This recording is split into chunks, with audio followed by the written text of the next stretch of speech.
Chapter 100. Xianxi's mind was completely silent and blank. After a full 10 seconds, she came to her senses. She took a few steps back and almost fell because she was in such a hurry. I'm sorry," the girl stammered. Although she had traveled through many worlds, she had always been someone's assistant. She had never walked the emotional line and had no experience in dealing with this kind of situation. The blush spread from her ears to her slender swan neck. "I didn't do it on purpose. It was an accident." How did I kiss him? How can I kiss my Zai? Shui blinked. He leaned against the wall lazily, obviously in a relaxed and leisurely posture, but his expression was somewhat innocent. When the movie king acted as a naive and sweet person, he was more skillful and natural than a certain kitten. Xianxia wanted to slip away and was about to escape, but she saw the man lowered his eyebrows, his eyelashes forming a faint shadow on his cold and handsome face. His voice was hoarse and tinged with grievance. "You kissed me. This shouldn't be considered a kiss." The girl swallowed her saliva and said cautiously. The man acted as if he didn't hear, his clear and clean voice faintly resentful. "No girl has ever kissed me." Xianxia remembered that when he had just debuted, he had been criticized by the industry for refusing to act in emotional scenes. They said that he was not dedicated enough as an actor. Of course, Shui later used his own acting skills to shut all those who questioned him.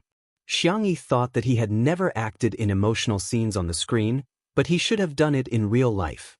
After all, he was 27 years old. It was normal for a normal man to have a few love experiences at this age. She suddenly felt a strong sense of guilt. Xianxia stuttered for a long time, but in the end, she still apologized. "I'm sorry," the man raised his head and forced a smile. "It's nothing. You don't have to take it to heart. It was just an accident. I'm also at fault." The more he said this, the more Xianxia blamed herself. How could she not take it to heart? She had kissed Zai's collarbone. Zai didn't do anything wrong. Not at all. "It's all my fault." Xianxia had yet to realize that she had successfully fallen into the trap of a certain black and white actor. "Senior, if there's anything you want to eat in the future, just tell me. I'll definitely make it for you." Shui looked down at him, her eyes gentle and innocent. "Really? Is this compensation? This is what I should do." Xianxia laughed dryly. "Then I'll go cook." This time, Shui didn't stop her. Instead, he stared at the girl's slender back as she entered the kitchen. Only then did the corners of his mouth curl up. It was quite interesting to play with children. In the kitchen, Xianxia was preparing the ingredients. He sliced the fish cleanly and neatly. After removing the fish bones, the thin fish fillet glowed with a crystal clear and moist feeling. Discordant cries suddenly fell upon her ears. "Where's Xianxia? Where was she? I want to see her. Now, immediately." Xianxia frowned slightly, wiped her hands, and walked out of the kitchen. The living room was a mess at this moment. Xiaoyang was dressed in a formal suit and his hair was combed into a shiny back. He looked like he had come from a banquet. To be fair, his facial features were considered handsome. Dressed like this, he looked like a rich young master. When he saw Xianxia, Xiaoyang, who had been babbling nonstop, suddenly shut up and stared straight at her.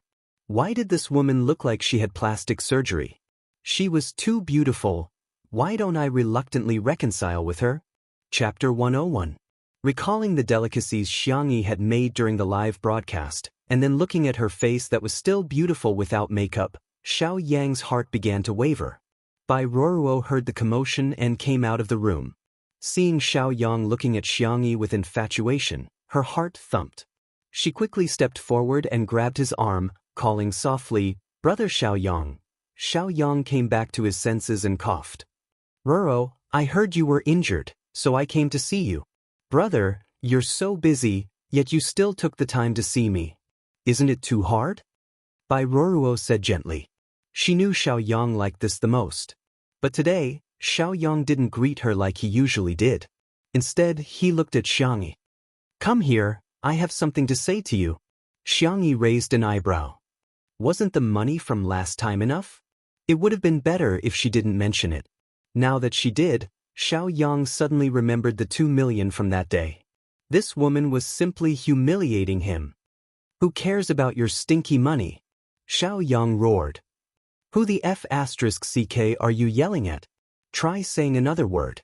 Xiangyu opened his mouth as fiercely as a bandit.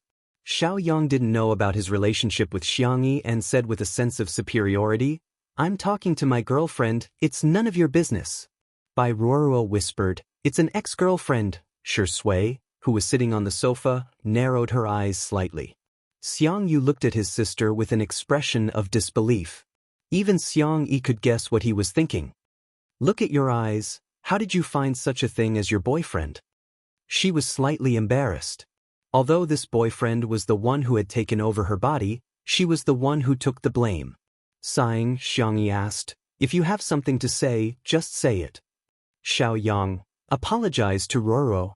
Your cat bullied her and you bullied her. I'm here to support Ruoruo. Xiangyi slowly typed out a question mark. For a moment, she didn't know who was more brainless, him or the one who had taken over her body. She didn't know who was the scumbag between the two. Xiangyi, who had transmigrated through countless worlds, naturally wouldn't get angry over such a trivial matter. She lazily crossed her arms and sat on the sofa, crossing her slender white legs. She lightly clicked her tongue and said, okay, tell me, how did I bully her? Xiaoyang was speechless. He suddenly felt that Xiangyi's sitting posture he was a big shot.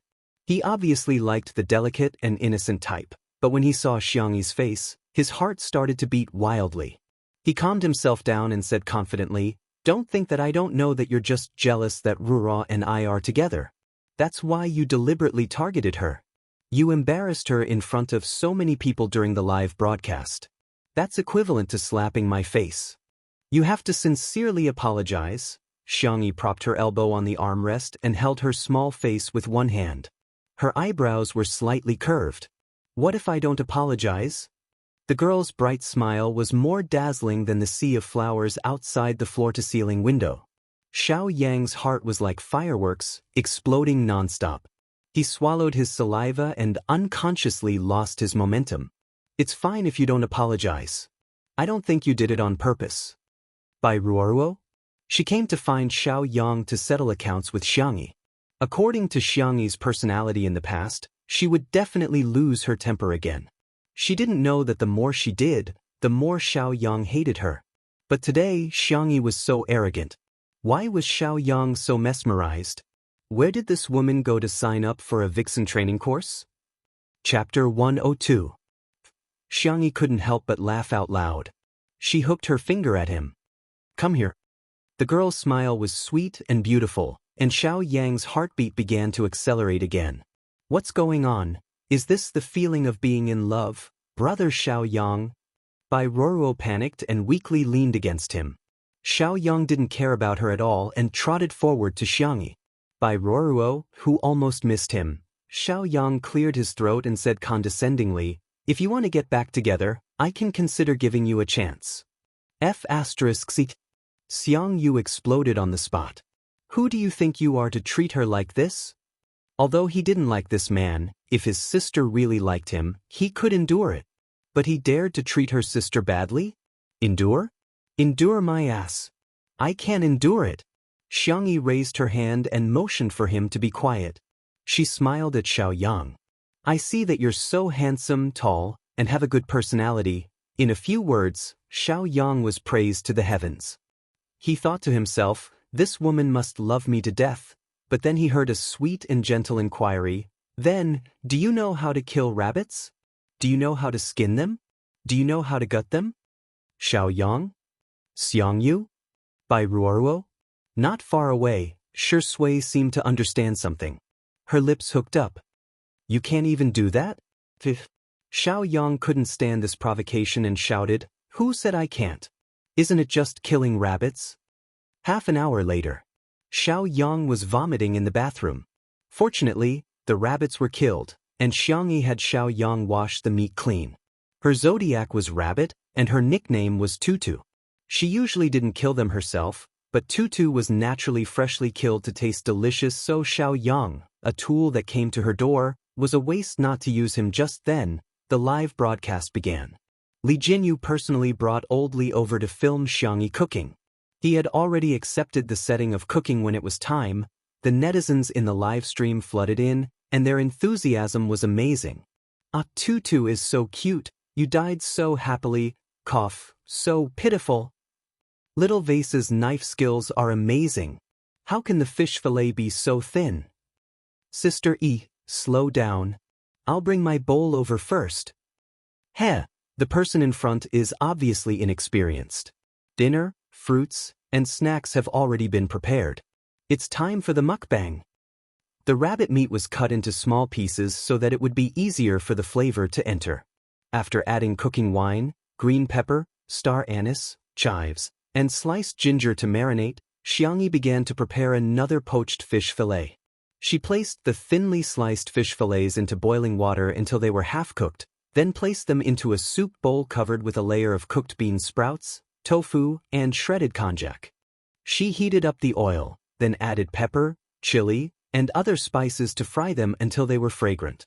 Finally, she poured the hot oil over the ingredients.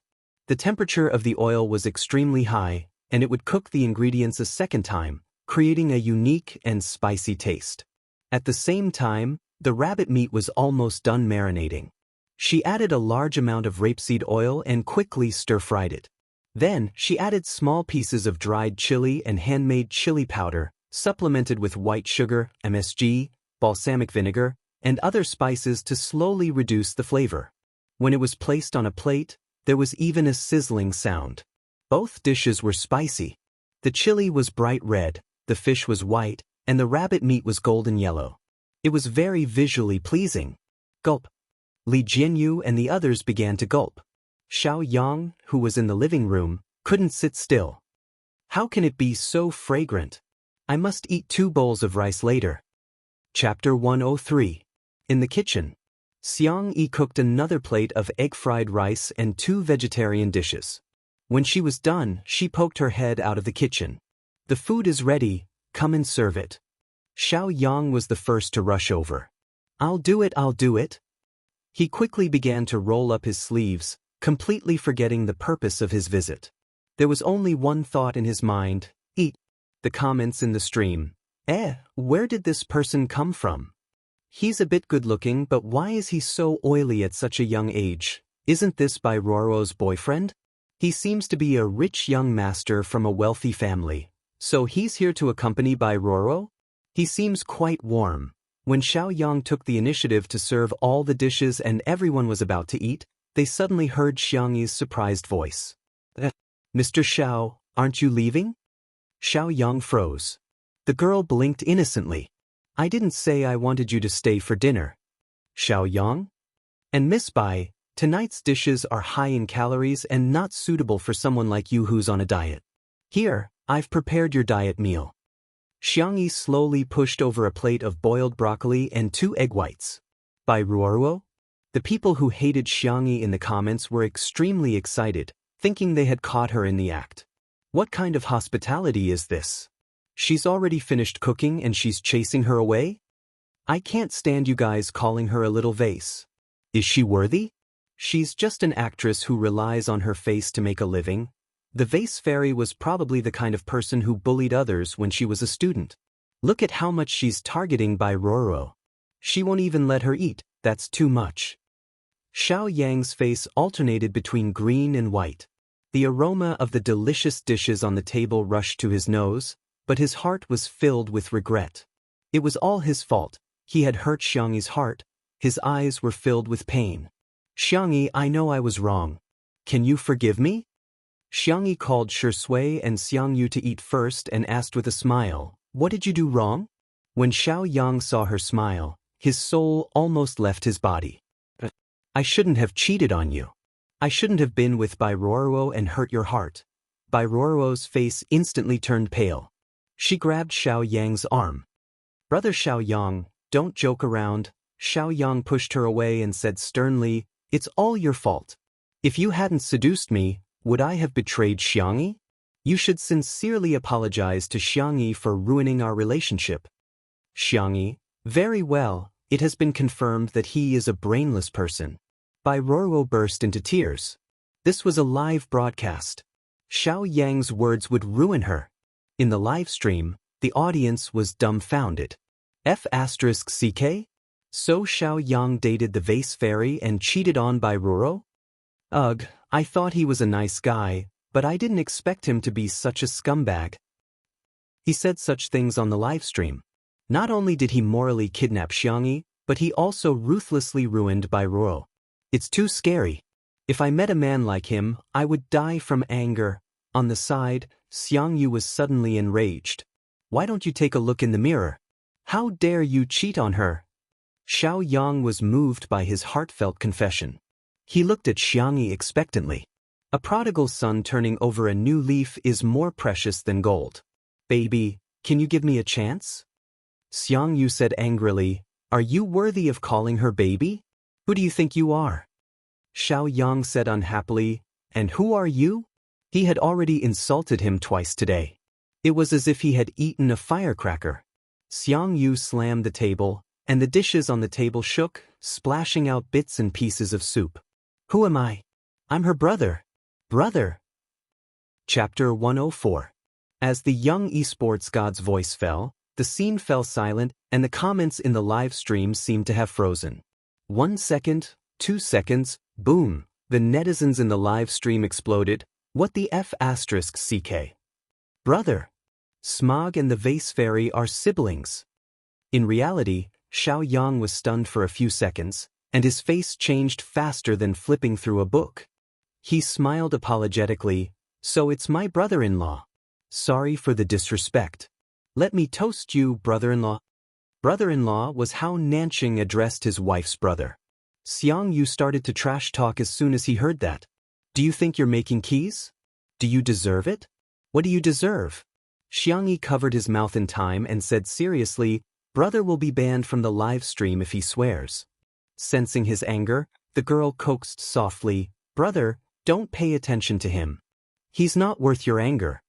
The esports god, who had been fuming just now, calmed down in a second and looked at the girl in front of him in disbelief. Ah! My sister called me brother. She even called him twice. Twice. He calmed down and said in what he thought was a cold voice, Tell him to get lost. Little did he know that the corners of his mouth were about to reach his ears. Xiao Yang was still thinking about the food, and hurriedly said, Even if we don't get back together, at least let me eat a bowl of rice. I killed the rabbit? You still want to eat my sister's cooking? You don't deserve it. Xianxia was irritable again, and he zipped up his sweatshirt, looking like he was about to fight. Xianxia calmly pressed on a certain acupuncture point on his arm. Xianxia didn't know why, but he suddenly felt like he couldn't exert any strength. He looked at Xianxia in confusion, and the girl returned him a gentle and warm smile. Brother, you're right. He doesn't deserve it. He doesn't deserve my cooking, and he doesn't deserve your hands.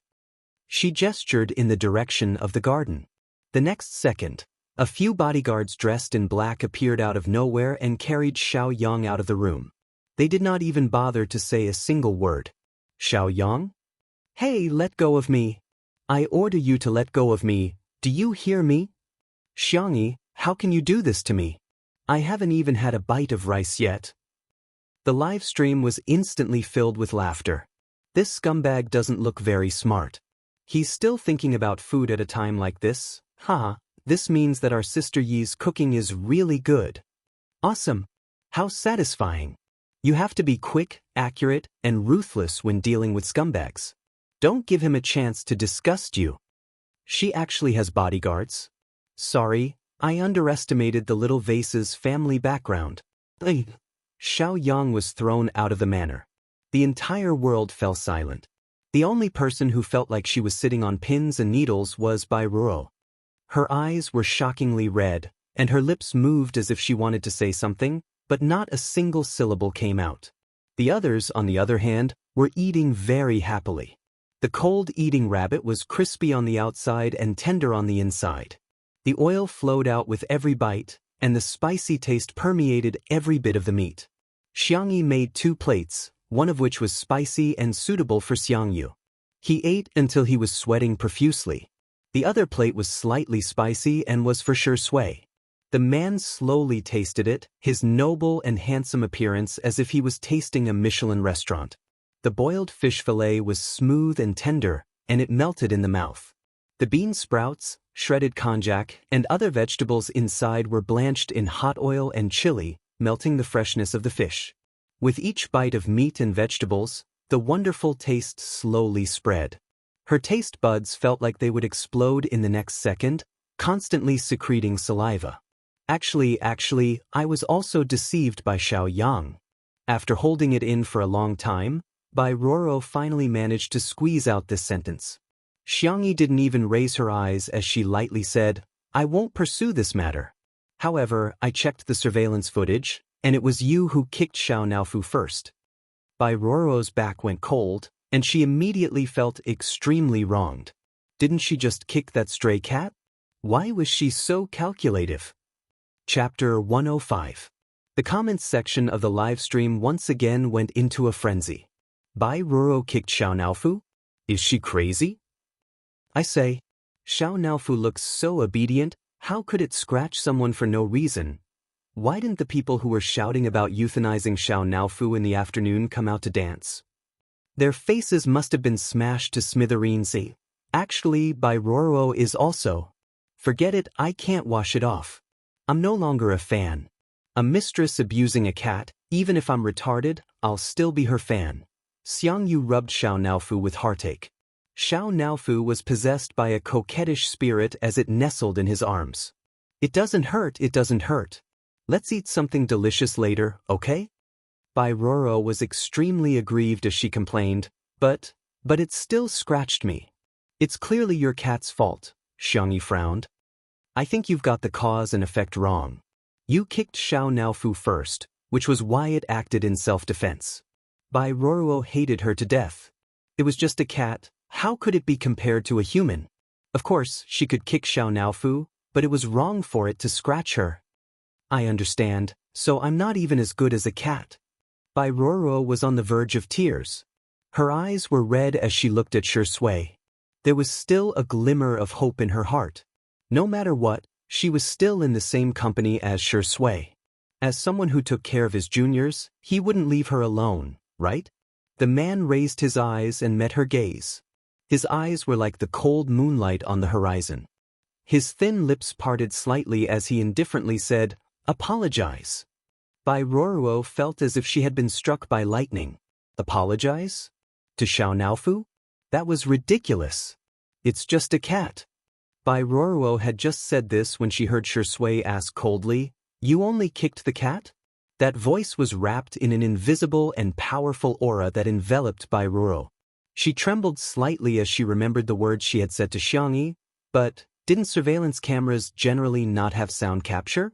The next second, she heard Shui calmly say, "Little Rabbit Farm's surveillance cameras are equipped with sound capture." In other words, the cameras had sound. Bai Roro's eyes widened in horror. In the live stream, oh my god, there's solid evidence, so it's not just cat abuse? Did he do anything else? He's probably scolding someone, and it's very likely that he's scolding Sister E.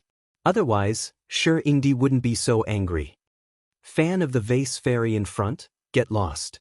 Our sure Ingdi won't look at your girl, okay? To be honest, it's so insulting to couple Miss Xiang and Shui together. Shui is a true best actor, but what does Miss Xiang have? The acting skills of pouting and glaring, or the singing skills of angering 10 sound reviewers to death? Bai Roro knew that there was no chance of a comeback. She could only harden her heart and cut off all means of retreat. Okay, I'm sorry. It's all my fault. It's all my fault. As she spoke, tears streamed down her face as if she had been greatly wronged. I'll go, okay? I don't want to be an eyesore to you. She paused for a few seconds, but the surroundings were silent. Something awkward happened. No one asked her to stay, including all the staff of Two Under One Roof. Xiangxia would make afternoon tea or sugar water for everyone every day, and Xiao Naofu was so cute. They might not have as much influence as Bai Roro as an artist, but they had the heart. Finally, Li Jinyu spoke. "Okay, take care. We won't see you out." Bai Roro left stiffly. The moment she walked out the door, she burst into tears. This time, her mentality had completely collapsed. Chapter 106. As soon as Bai Ruoruo left, the atmosphere at the dinner table suddenly became very harmonious. Xiang Yu's slender white fingers rubbed Xiao Naofu's round belly as he secretly glanced at Xiangyi. Sensing his gaze, Xiangyi blinked and asked, "What's wrong, big bro?" "Ow. Did you hear that? Little sis calls me big bro so sweetly." He pretended to be cold and arrogant like a big boss.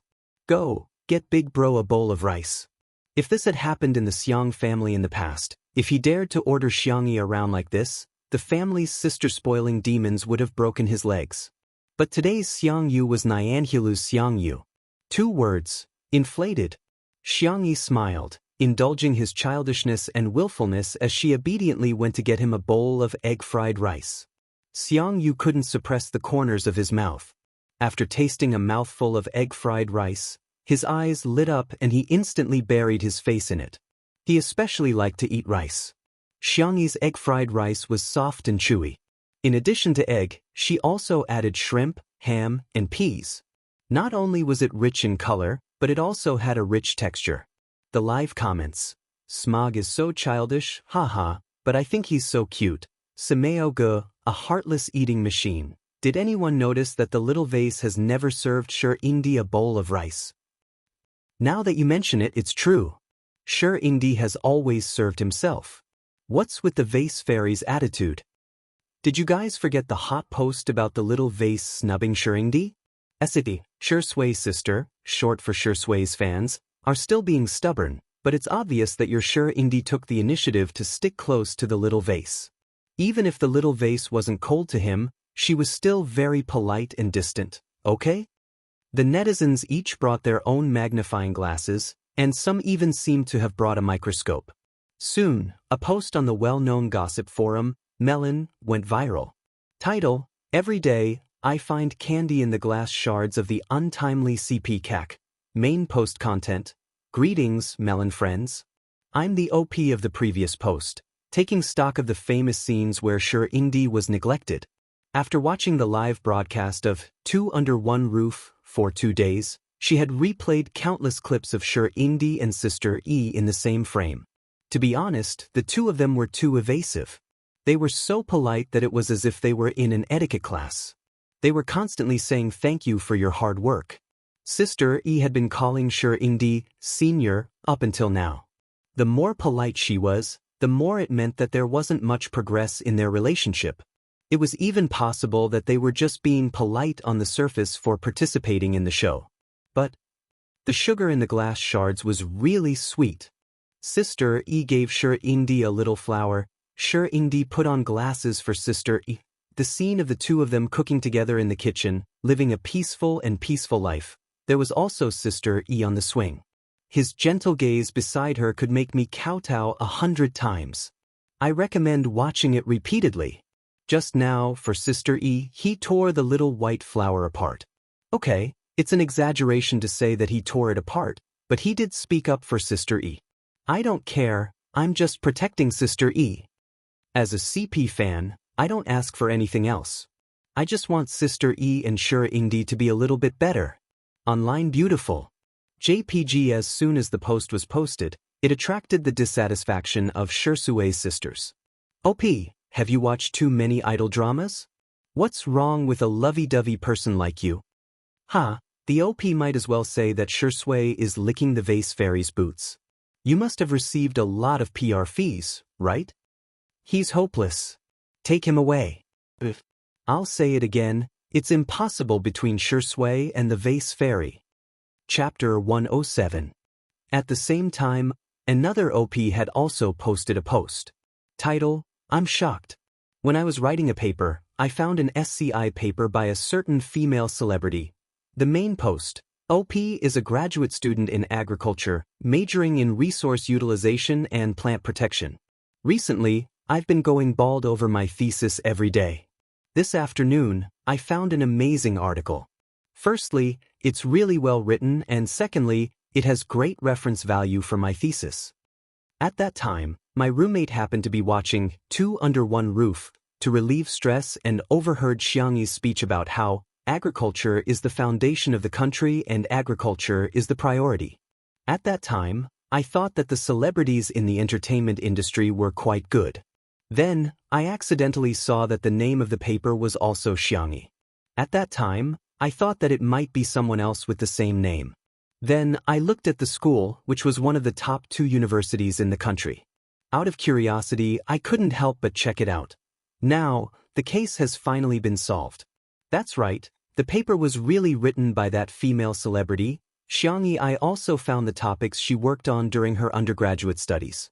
How should I put it? She's at a level that I can't reach. Perhaps many people don't know much about SCI papers, but I'll give you the most common example. Publishing an article is no less significant than winning a gold medal in an international sports competition. The OP is in a trance now. Female celebrities in the entertainment industry are so amazing these days. I feel like I don't deserve to be in the scientific research field anymore. Smiley face, angle. The first few dozen replies to the post were all question marks. Are you kidding me? You're telling me that Vase Fairy can publish an SCI paper? I'm dying of laughter. You're just bragging, aren't you? If you're so amazing, why did you enter the entertainment industry? The OP didn't debate with the netizens. Instead, he posted a link to the paper. The netizens opened the link to see that it was an all-English website. The terminology used in the article was very professional, but the name of the paper, it was really Xianxia. The Melon forum was in an uproar, and countless posts popped up like mushrooms after a rain. The sensation level was even greater than that of a certain popular male idol's official relationship announcement not long ago. At the Xiang family's manor, the live broadcast was still ongoing. When they were almost done eating, Xianxia got up and was about to wash the dishes when she heard a yell from the ground. Put it down! The girl shuddered in shock. Ahem! Xianxia cleared his throat uncomfortably. Sit here obediently. We don't have the rule of letting girls do the dishes. Xiangxi's heart slightly moved. She vaguely felt that her brother's attitude towards her had changed. Was he finally willing to accept her again? The girl stared at Xianxia in a daze, her eyes hazy with a trace of moisture. She was not a weak person. On the contrary, when she was about to cross worlds to complete her mission, she was very strong and determined. But perhaps everyone had a soft spot in their hearts. That was a person's weak spot and also a person's reverse scale. Family was Xianxi's biggest weakness. Because she had been treated with gentleness and love, she was able to persevere through countless times of despair. She moved her face away and said in a nasal voice, "Brother, you're so nice." Xianxia was overjoyed by the compliment and whistled as he went to wash the dishes. The trolls appeared again. I can't stand it, the Vase Fairy is so lazy. There are so many bowls and you're letting your brother do it alone? Can an esports player do something as menial as washing the dishes? She's too delicate. Isn't it just washing a few bowls? What's wrong with girls doing more work? She doesn't know how to be considerate at all. Chapter 108. However, they had underestimated the number of Xianxi's fans. As soon as these comments were posted, they were immediately rebutted. Some were irritable and angry. Damn it! Who's been cooking for the past 2 days? Doesn't it take much effort to cook? You guys are the only ones with mouths. Get lost. Some yin-yang masters were infuriating. It can't be helped. She just has her brother doting on her. Hee hee, what else can some people do other than be jealous? There were also the largest number of foodie fans. She cooks so well. Aren't you guys having fun watching her cooking as if it's a mukbang? You're the best at finding fault in everything you do, right? The haters were dumbfounded. Since when did the Vase Fairy have so many fans? What was even more embarrassing was, Xianxia carried the bowls, chopsticks, and plates to the kitchen, then calmly and pretentiously, he put them into the dishwasher. The netizens were speechless. Master, I'm enlightened. No wonder the production team didn't film the scene of the dishwashing. This is a face-slapping variety show, right? They specialize in slapping the haters. If you don't behave, I'll slap your face until it's swollen. Haha, I'm imagining the scene of the little vase washing the dishes like Cinderella. Sorry to disturb you, you're indeed a rich and beautiful lady. Hey, this dishwasher is not bad. Does anyone know what brand it is? It just so happens that my new house is renovating and I'm about to install a dishwasher. On this day, the sales of a certain dishwasher brand's online store suddenly skyrocketed. When the owner received the news, he was still a little confused. His dishwasher was made in China. It was of good quality and durable. Unfortunately, there had been no market for it in the country, and its sales were basically monopolized by several large imported brands. He had also thought about doing advertising, but after asking around, he realized that even an internet celebrity's Weibo advertisement could cost a six-figure sum, not to mention TV commercials and agent fees for live streaming. Hence, the matter of advertising was put on hold. Fortunately, because of the good reputation of the product, he had accumulated some fans and his online store's business was doing well. However, it was only doing well. However, today's sales were several times higher than last month's. After finding out the reason, the boss was moved and excited. He trembled as he typed on his phone for a long time. On his Weibo account, which only had less than 2,000 followers, he sent a thank you letter to Two Under One Roof and Xianxia. Zijingjing Dishwasher, thank you so much Two Under One Roof v Xianxia V's publicity. Although it's not easy to produce local products should be self-reliant. Although we really want to sponsor your program, we are unfortunately short on funds. We would like to express our gratitude to your program and Miss Xianxia. On behalf of the Clean and Dishwasher Company, we would also like to donate 100,000 yuan to charity and bear the social responsibility that a company should have. It was a screenshot of a donation. Usually, no one would care about the Weibo posts made by this account. However, because of the keywords Two Under One Roof and Xianxia, the number of views increased rapidly, and many netizens also reposted it. I just placed an order. I hope the quality won't disappoint me. The boss is so simple. Directly donating money is too practical. Xianxia, this female celebrity, is really amazing. On the first day of the live stream, she was selling clothes and hair clips, and now she's selling dishwasher products. Naive. In the past 2 days, Two Under One Roof has sold out like hotcakes in Taobao. There's also the takeout industry. Basically, whatever Sister E makes, the takeout products become popular. Feel the sales volume of our cold rabbit and poached fish slices. That netizen posted 2 pictures of the takeout platform. The sales volume of 999 plus was simply terrifying. Can Onwan have 99 plus comments? Full. Good night. Chapter 109. In addition to the netizens who were shocked by Xianxia's ability to promote goods, many brands also began to pay more or less attention to Xianxia. That night, countless netizens were like squid in a melon field, jumping up and down to surf the internet. The next day, the sun rose from the east and the morning light was faint. Li Jinyu got up early and was ready to go for a jog. Yesterday, Two Under One Roof ranked first among the variety shows in terms of viewership. Even though the fans of the various guests of Heartbeat were crazy, it was still difficult to reverse the decline. Previously, the senior executives of Muyao TV contacted him one after another to ask him to return. Li Jinyu rejected them all. The peach leaves are sharp and the willow leaves cover the sky. While humming a tune, he inadvertently saw Xianxia in the garden. The girl was dressed in a pink and white sportswear and had no makeup on, but she was still as beautiful as ever. However, is she practicing Taiji fist? Li Jinyu scratched his head and couldn't stop the question marks from popping out. I feel that teacher Xianxia has health habits that don't match her age. The girl's movements were soft and casual, and there was an inexplicable light rhythm to her movements. Li Jinyu couldn't help but be fascinated by her. Director Li, good morning. Xianxia saw him and took the initiative to greet him. Good morning, teacher Xianxia. Li Jinyu couldn't help but gossip. Are you practicing kung fu? Xianxia smiled. I'm just exercising to strengthen my body. Li Jinyu let out a long "oh," thinking that it made sense. How could a young girl know kung fu? It was probably just a hobby. He stretched his muscles and ran around the manor. When he came back, he habitually glanced at Xianxia, only to find that she's practicing swordsmanship. Li Jinyu almost fell flat on his face. His pupils were dilated. The fair and delicate girl was holding a quaint long sword. Her swordsmanship was similar to Taiji fist, which had the characteristics of being both in form and spirit. It was also ethereal and elegant, with an emphasis on intent rather than gravity. With a light flick of her wrist, she made a beautiful sword move. The blade glowed with a cold light and made a buzzing sound. Li Jinyu was speechless. *CK. If this isn't kung fu, then what is?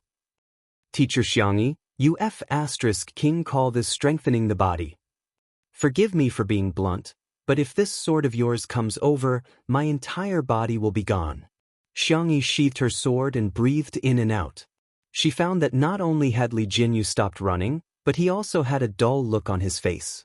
She tilted her head and asked, Director Li, I'm going to make breakfast.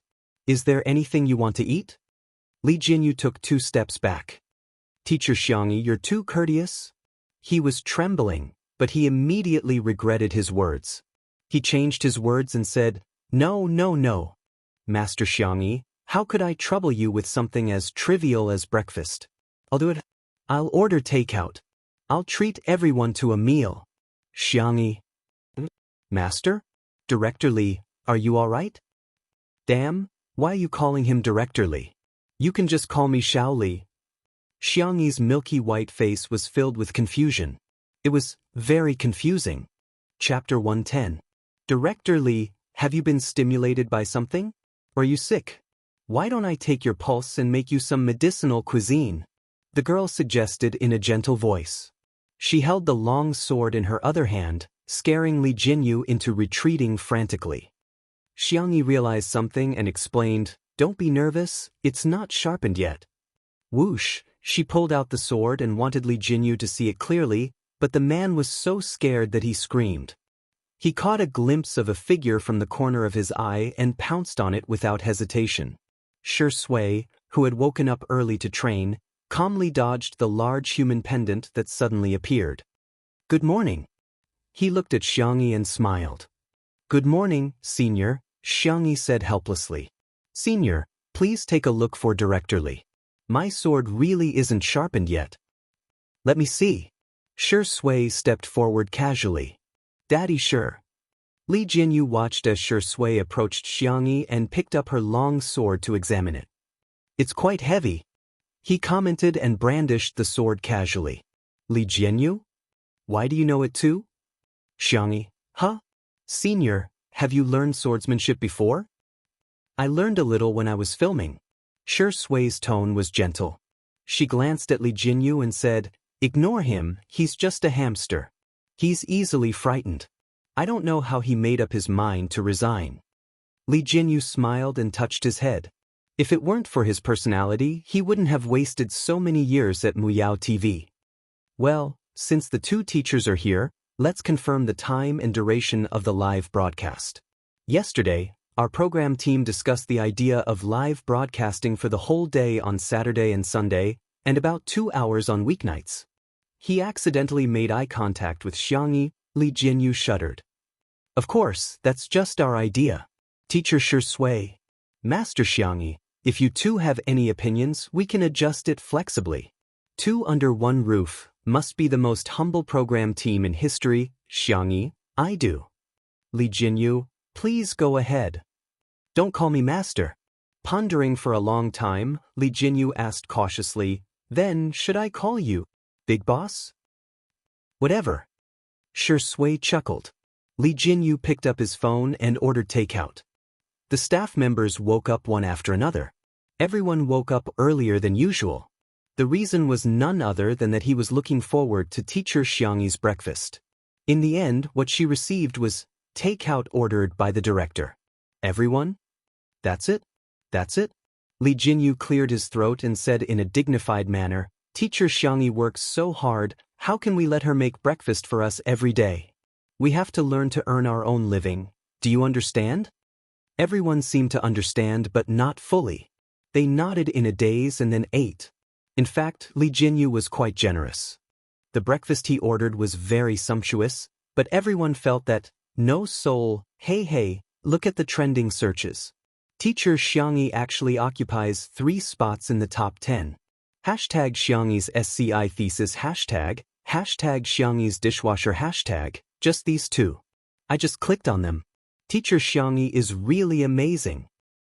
So is that untimely couple who's third on the trending searches.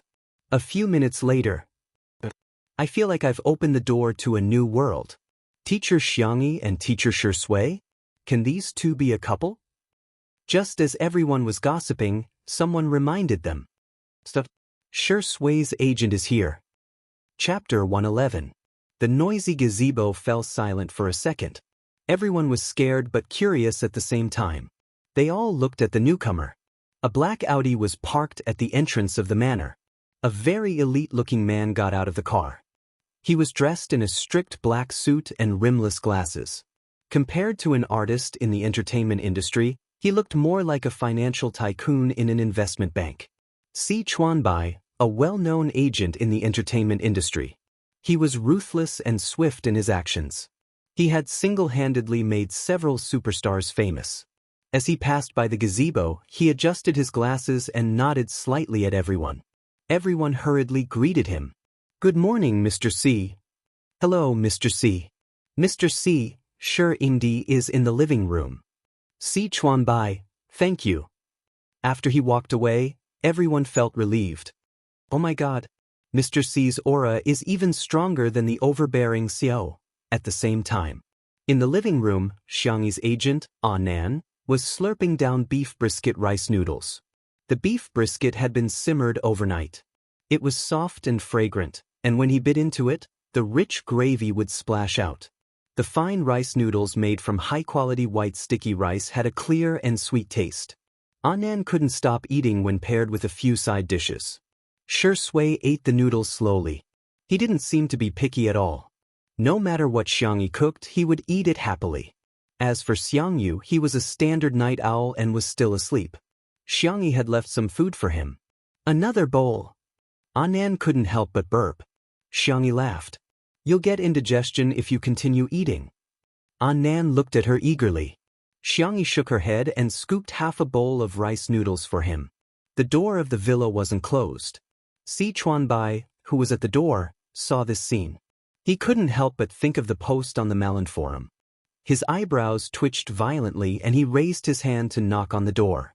The three people at the dining table looked in the direction of the sound. Shui asked in a natural tone, Have you had breakfast? Chuanbai said indifferently, I need to talk to you. Shui wiped the corners of his mouth.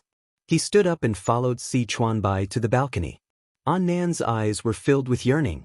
So this is a gold medal manager. He looks so high class. Ooh, his hair is so lush and his briefcase is made of rare leather. Xianxi. This focus is very on Nan. A top manager? She asked. Nan explained. Chuanbai's business ability is really strong. He doesn't hesitate to tear up resources. Most importantly, he has a good eye for talent. He was the one who saved Indi back then. Save? Xianxi wanted to ask for more details, but Xiao Naofu jumped into her arms and rubbed against her fingertips. It even took the initiative to expose its soft white belly to Xianxi. The girl said seriously, No, there's a lot of seasoning in the beef brisket. You might have a stomachache if you eat it. Meow. Just one. One piece. Xianxi hesitated for a moment, but she really couldn't resist Xiao Naofu's cuteness. She picked up a piece of beef brisket, rinsed it with water, and fed it to Xiao Naofu. Xiao Naofu took a bite, and its icy blue eyes instantly widened. Meow. There's actually such delicious food in the world. This Hu must be the happiest Hu in the world. Xianxi was interrupted by Xiao Naofu and forgot about the topic she wanted to ask on Nan. On the balcony, Chuanbai handed Shui a phone, and the screen stopped at the post on the Melon forum, looking for candy to eat every day in the glass shards of the untimely CP. Take a look for yourself. What kind of public opinion has fermented now? Shui swiped the screen and read hundreds of replies. Then, she leisurely gave the original poster a like. Chuanbai? What kind of trick is this? Good night. Chapter 112. It's written well. It's interesting and imaginative. Shui's eyes were full of smiles as he commented. The famous manager in the industry took a deep breath and exhaled forcefully before asking through gritted teeth, "What are you thinking? Are you just fooling around or are you serious? I'll arrange the rest of your work for you." Shui said innocently, "That depends on her." Si Chuanbai was speechless. The man was no longer as calm as he usually was. He took off his glasses and said, "So the netizen speculation is true? You're the one who's wooing her?" "I'm not wooing her." Si Chuanbai heaved a sigh of relief. The next second, he heard Shui say slowly, "It's not time yet." Si Chuanbai felt a lump in his throat. He suddenly had the urge to drink some oral medication. "I'm sure you're aware of her reputation in the industry. If you're determined, I have nothing to say." Si Chuanbai gritted his teeth and reminded him like a father. "Take precautions unless you're planning to appear on a father's show in 3 years." Shui smiled faintly. It was unclear what he meant. Si Chuanbai knew that he had his own opinions. Once he made a decision, no one could interfere. "As long as you know what to do. Let's talk about your schedule for the next month." Si Chuanbai was efficient and professional. He finished all his work in half an hour. "Okay, I'll get going first. Call me if you need anything," Si Chuanbai said in a businesslike tone. Shui mixed a bowl of noodles for herself and asked, "Are you really not going to have a bowl of noodles before you leave?" Si Chuanbai said coldly, "I'm not interested in Chinese breakfast." Actually, he could have settled Shui's work over the phone or through a video call. The reason why he came was to see Xianxia with his own eyes. It was just as the netizens said. He didn't even fill a bowl of noodles for Shui. Not only that, but Shui even took the initiative to pour water for him. He even asked nicely if he wanted it warm or warm. Si Chuanbai felt his chest tighten. His gaze fell on Xianxia. The young girl was busy packing up side dishes, fruits, and so on. She nagged at the colorful feather duster, "Do you want spicy beef? I have vacuum-packed ones that will keep for a long time. There's also some pickled radish and cabbage for you." "Good boy, that's enough." Nan glanced at Si Chuanbai with a guilty conscience. His hair was combed to the back and fixed with wax. His wristwatch and cufflinks looked very expensive. His leather shoes were polished to a shine. His black briefcase looked ordinary, but it was actually a custom-made model of rare leather from a famous brand. As for him, he had a flowery shirt from Taobao that cost 39.99 yuan, a pair of large pants that cost 20 yuan from a night market stall, and the most expensive sports shoes that cost 100 yuan from a Baidas. Nan was so embarrassed that he couldn't even lift his head. He usually dressed like a decent person. Today was his day off, so he let loose and dressed like this to freeload breakfast at Xianxi's house. Who would have thought that he would bump into Si Chuanbai? Without comparison, there would be no harm. Oh, here, it's packed. It should last for a long time. Xianxia used a floral cloth to wrap all the lunchboxes into a half-meter-high bento bag. Nan was very touched. "Oh, good boy, you're so good. I'll go back and work hard. I'll get you the most profitable endorsement. It's the easiest job." Si Chuanbai, there was nothing wrong with that. It was just too real.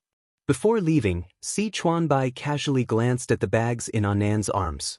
Inexplicably, he was a little envious. Chapter 113.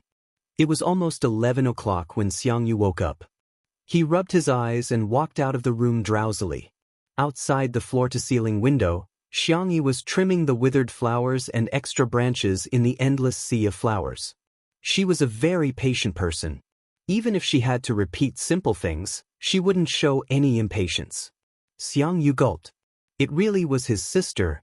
Yesterday wasn't a dream. He subconsciously picked up his phone and typed a message in the family group. Just as he was about to send it, he suddenly paused. If Xianxia and the others knew about his sister's secret, would he still have a chance to order her around when those sissy-loving maniacs took action? Xianxia, who thought he was the smartest in the family, deleted the text one by one and swaggered into the garden. He sat on the rocking chair next to Xianxia, crossed his legs, and said like a boss, "Sister, pour me a glass of water." Xianxia stopped what she was doing and her eyes curved into the shape of a crescent moon. "You're awake? Do you want something to eat other than water?"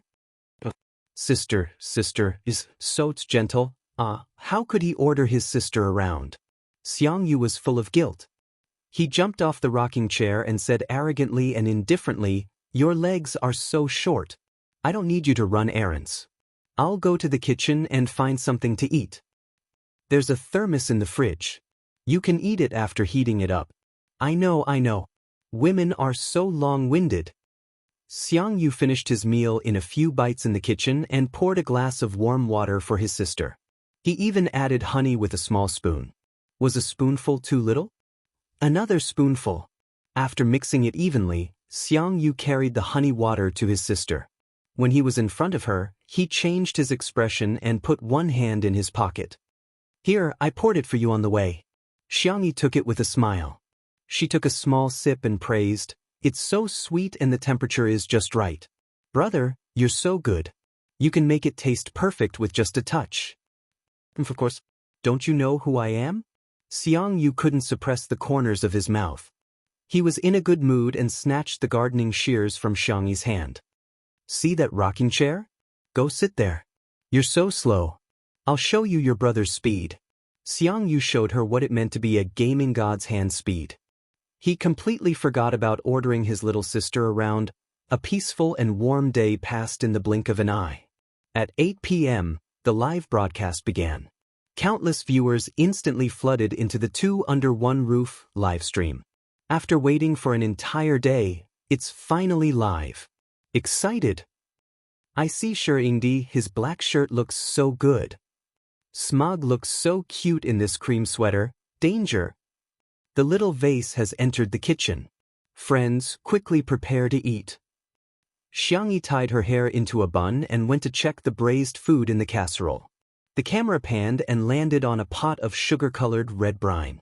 The duck wings, beef, eggs, shiitake mushrooms, and dried tofu that had been braised for an entire afternoon were glowing red. Just looking at them was enough to whet one's appetite. Xiangyi turned off the heat and let the braised food soak in the pot.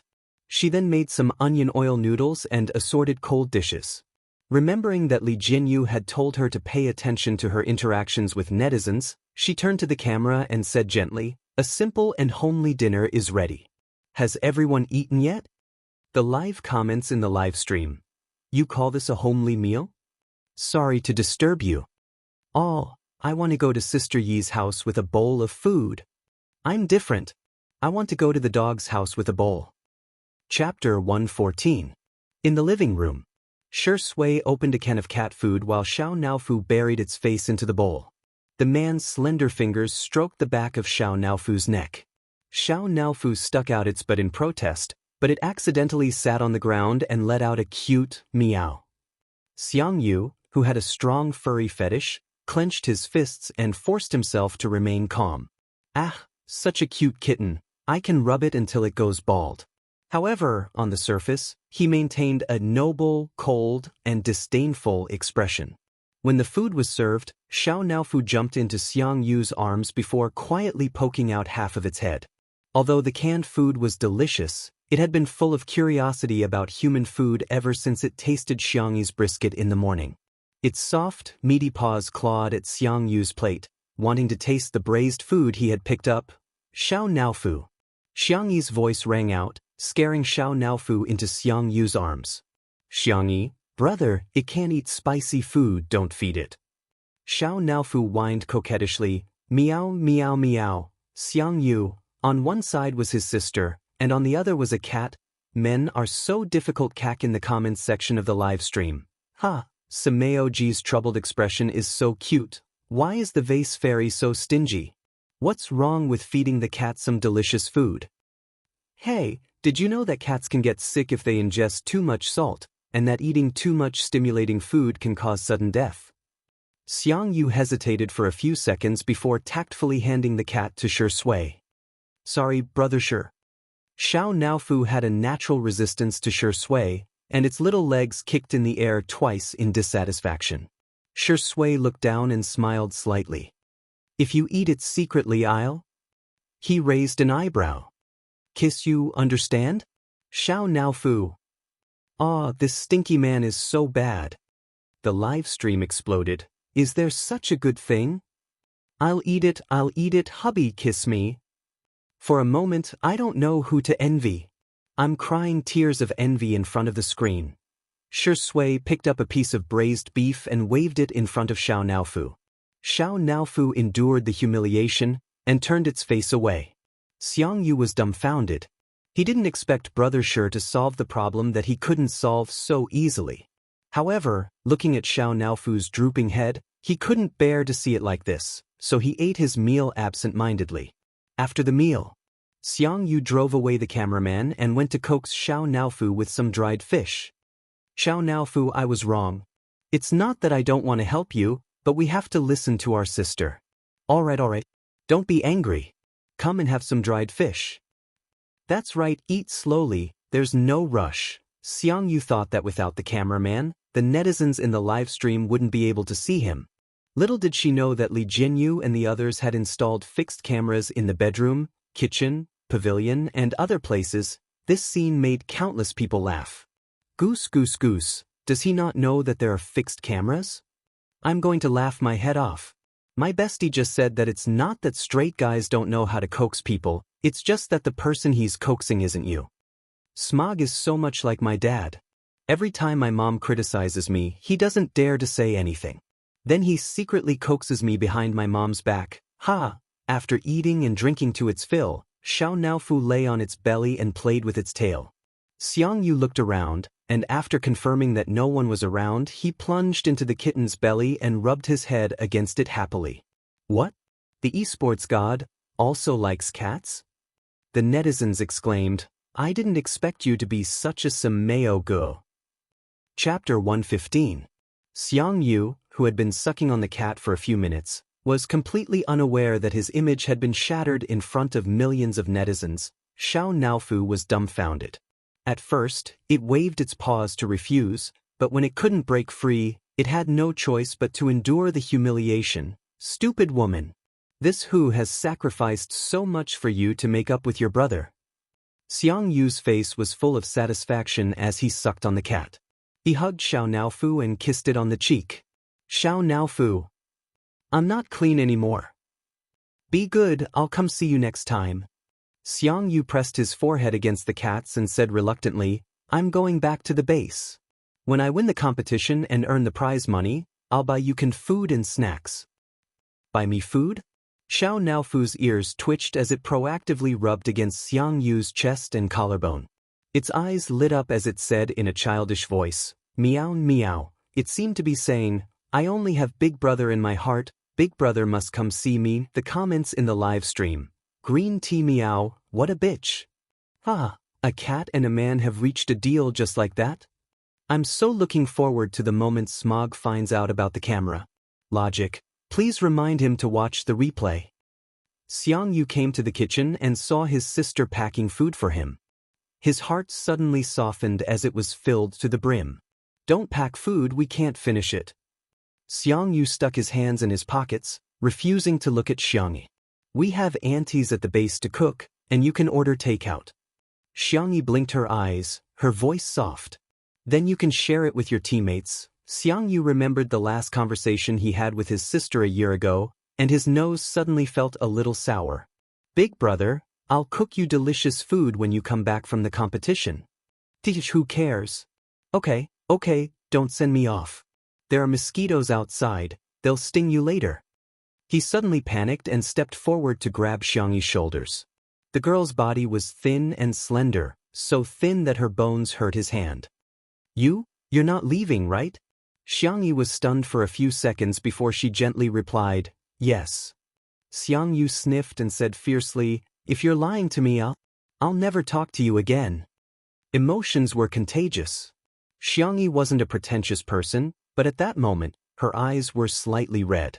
She gave Xiangyu a hug and said in a soft but firm voice, I won't lie to you again. Brother, I promise.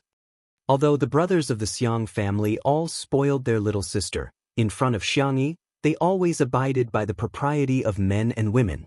After she started kindergarten, they rarely even hugged her. When girls grow up, they can't just hug boys. Xiangyu muttered, but I'll let you hug me today, but you're not allowed to hug any other man except my sister, got it? In the live stream, oh my god, Why do I feel like crying when I see this? Samayogo looks fierce on the surface in front of his sister, but he's actually very doting on her equals W smiley face. The romance variety show next door is making me feel awkward. Two under one roof is much better.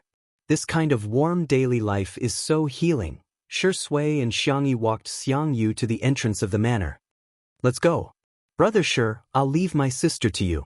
Help me take care of her. Xiangyu waved at the two of them. Shui pushed his gold-rimmed glasses up his nose and said calmly, definitely. Chapter 116. Parting was always intertwined with melancholy. Xiangyi watched her brother's car drive away. She felt a little sad, but she was also full of joy. Her brother had forgiven her. That's great. The moon is beautiful tonight. Shui's deep and gentle voice sounded in her ear. Xiangyi froze for a moment before looking up. The crescent moon was like a hook, and the stars in the sky were like water.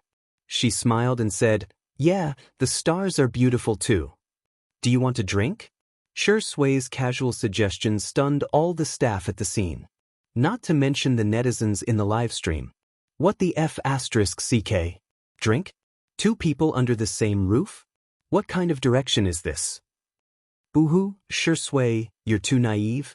What if the vase fairy does something to you when she's drunk? What's wrong with Shui? The moon and the wine. Is he really interested in the little vase? Xiangyi's eyes lit up. Sure, the rice wine I brewed last year is just right. I'll go get it from the wine cellar. It's a little dark, I'll go get it. I'll go make some dishes then. Let's have supper while we're at it. Shui chuckled and said, okay, I'll listen to you. The netizens in the livestream were speechless. Shui's tone is inexplicably doting. I have to say, these two are so good-looking. Just a casual scene from an idol drama? Samayogo, I just left, and you're already having supper behind my back? Is this something a human would do? Shui returned with a small jar of rice wine. Xiangyi had already prepared the electric grill and was humming a light melody as she brushed oil on the grill. There were a few plates next to it, which were filled with ingredients such as pork belly, squid, tofu, eggplant, and peanuts. Seeing Shui enter, Xiangyi said apologetically, it's too late and there are limited ingredients at home. Senior, can you make do? Li Jinyu, who was behind the camera, swallowed his saliva, his eyes wide open. Big boss, you call this making do? Shui replied calmly, I won't compromise. He opened the jar of rice wine, and the unique sweet aroma of rice wine filled the air. The little girl was skillful, and even the ordinary rice wine was brewed by her to have a unique flavor. One was pouring wine while the other was roasting meat. The scene was natural and harmonious. The comments in the livestream went crazy. Oh my god, as long as these two are in the same frame, I'll start imagining the sweet background music. Friends, follow me and post this sentence on the public chat. Untimely is real. CP fans, can you shut up? I suggest that everyone report them whenever they see them. It's just a meal, what are you guys imagining? Shui only sees the vase fairy as his sister. Oh, Shi is pouring wine for the little vase. Isn't it usually the younger generation pouring for the older generation? This microscopic girl felt that Shi did not treat the little vase as a junior at all. Hands on hips. As soon as Shui finished pouring the wine, Xiangyi couldn't wait to take a sip. The sweet aroma of rice wrapped around the sweet aroma of wine, and the taste was superb. She narrowed her eyes and quietly savored the taste for a few seconds before exclaiming, it's delicious. Shui smirked. She's indeed a little alcoholic. He had discovered her when she was 17 years old. The thinly sliced pork belly sizzled in the roasting pan, and the fat dripped onto the pan. It didn't take long for it to be cooked. Senior, have some meat. Xiangyi generously gave the entire pot of barbecued pork belly to Shui. A bunch of haters appeared in the comments section. Heh, she's finally showing her true colors. No matter how much you suck up to Shi, he won't like you. Toxic, can a woman's value only be realized by sucking up to men? The next second, Shi's faint voice echoed in the livestream. I remember that you hate eating pork belly the most? The haters? Chapter 117. All the trolls were speechless. How the F***ck are we supposed to argue with him? Ahem. Xianxia, who had been exposed, choked and coughed. She awkwardly put down the cup of rice wine and said, "Senior, your memory is really good." She remembered that she had only seen Swordplay a few times in total, right? The number of times they had eaten together could be counted on one hand, probably only 2 or 3 times. He actually remembered her preferences. Perhaps her uncle had mentioned them to him before? You're still as picky about food as you were when you were young. Swordplay slowly dipped the pork into Xianxia's secret barbecue sauce. The streaky pork was oily but not greasy, and when bitten into it, the meat was juicy. The ingredients were fresh enough, and the slightly spicy sauce doubled the taste. Xianxia held the grilled squid with a pair of tongs and said weakly, "I'm all grown up now, I'm not picky about food anymore." Is that so? The man raised his eyebrows, his peach blossom eyes full of ridicule. Xianxia. Because I've never bought food that I hate when I grew up. In the live stream, haha, Sister E is so serious and hilarious. The truth is out. No wonder my mom isn't picky about food. It's because she has control over our family's purchasing power. When you were young. I remember now. Xianxia mentioned that the two families are family friends, so are they childhood sweethearts? After the squid was cooked, Xianxia first threw the meat into the barbecue sauce and rolled it a few times. She then took a piece of lettuce and rolled it up with pickles and tofu before stuffing it into her mouth. Her cheeks were puffed up as she ate. Grilled meat and vegetables are really the best match. Li Jinyu also quickly asked the cameraman, Old Li, to give a close-up of the grill. There was golden streaky pork, red and tender squid, tender and white tofu, light-colored eggplant.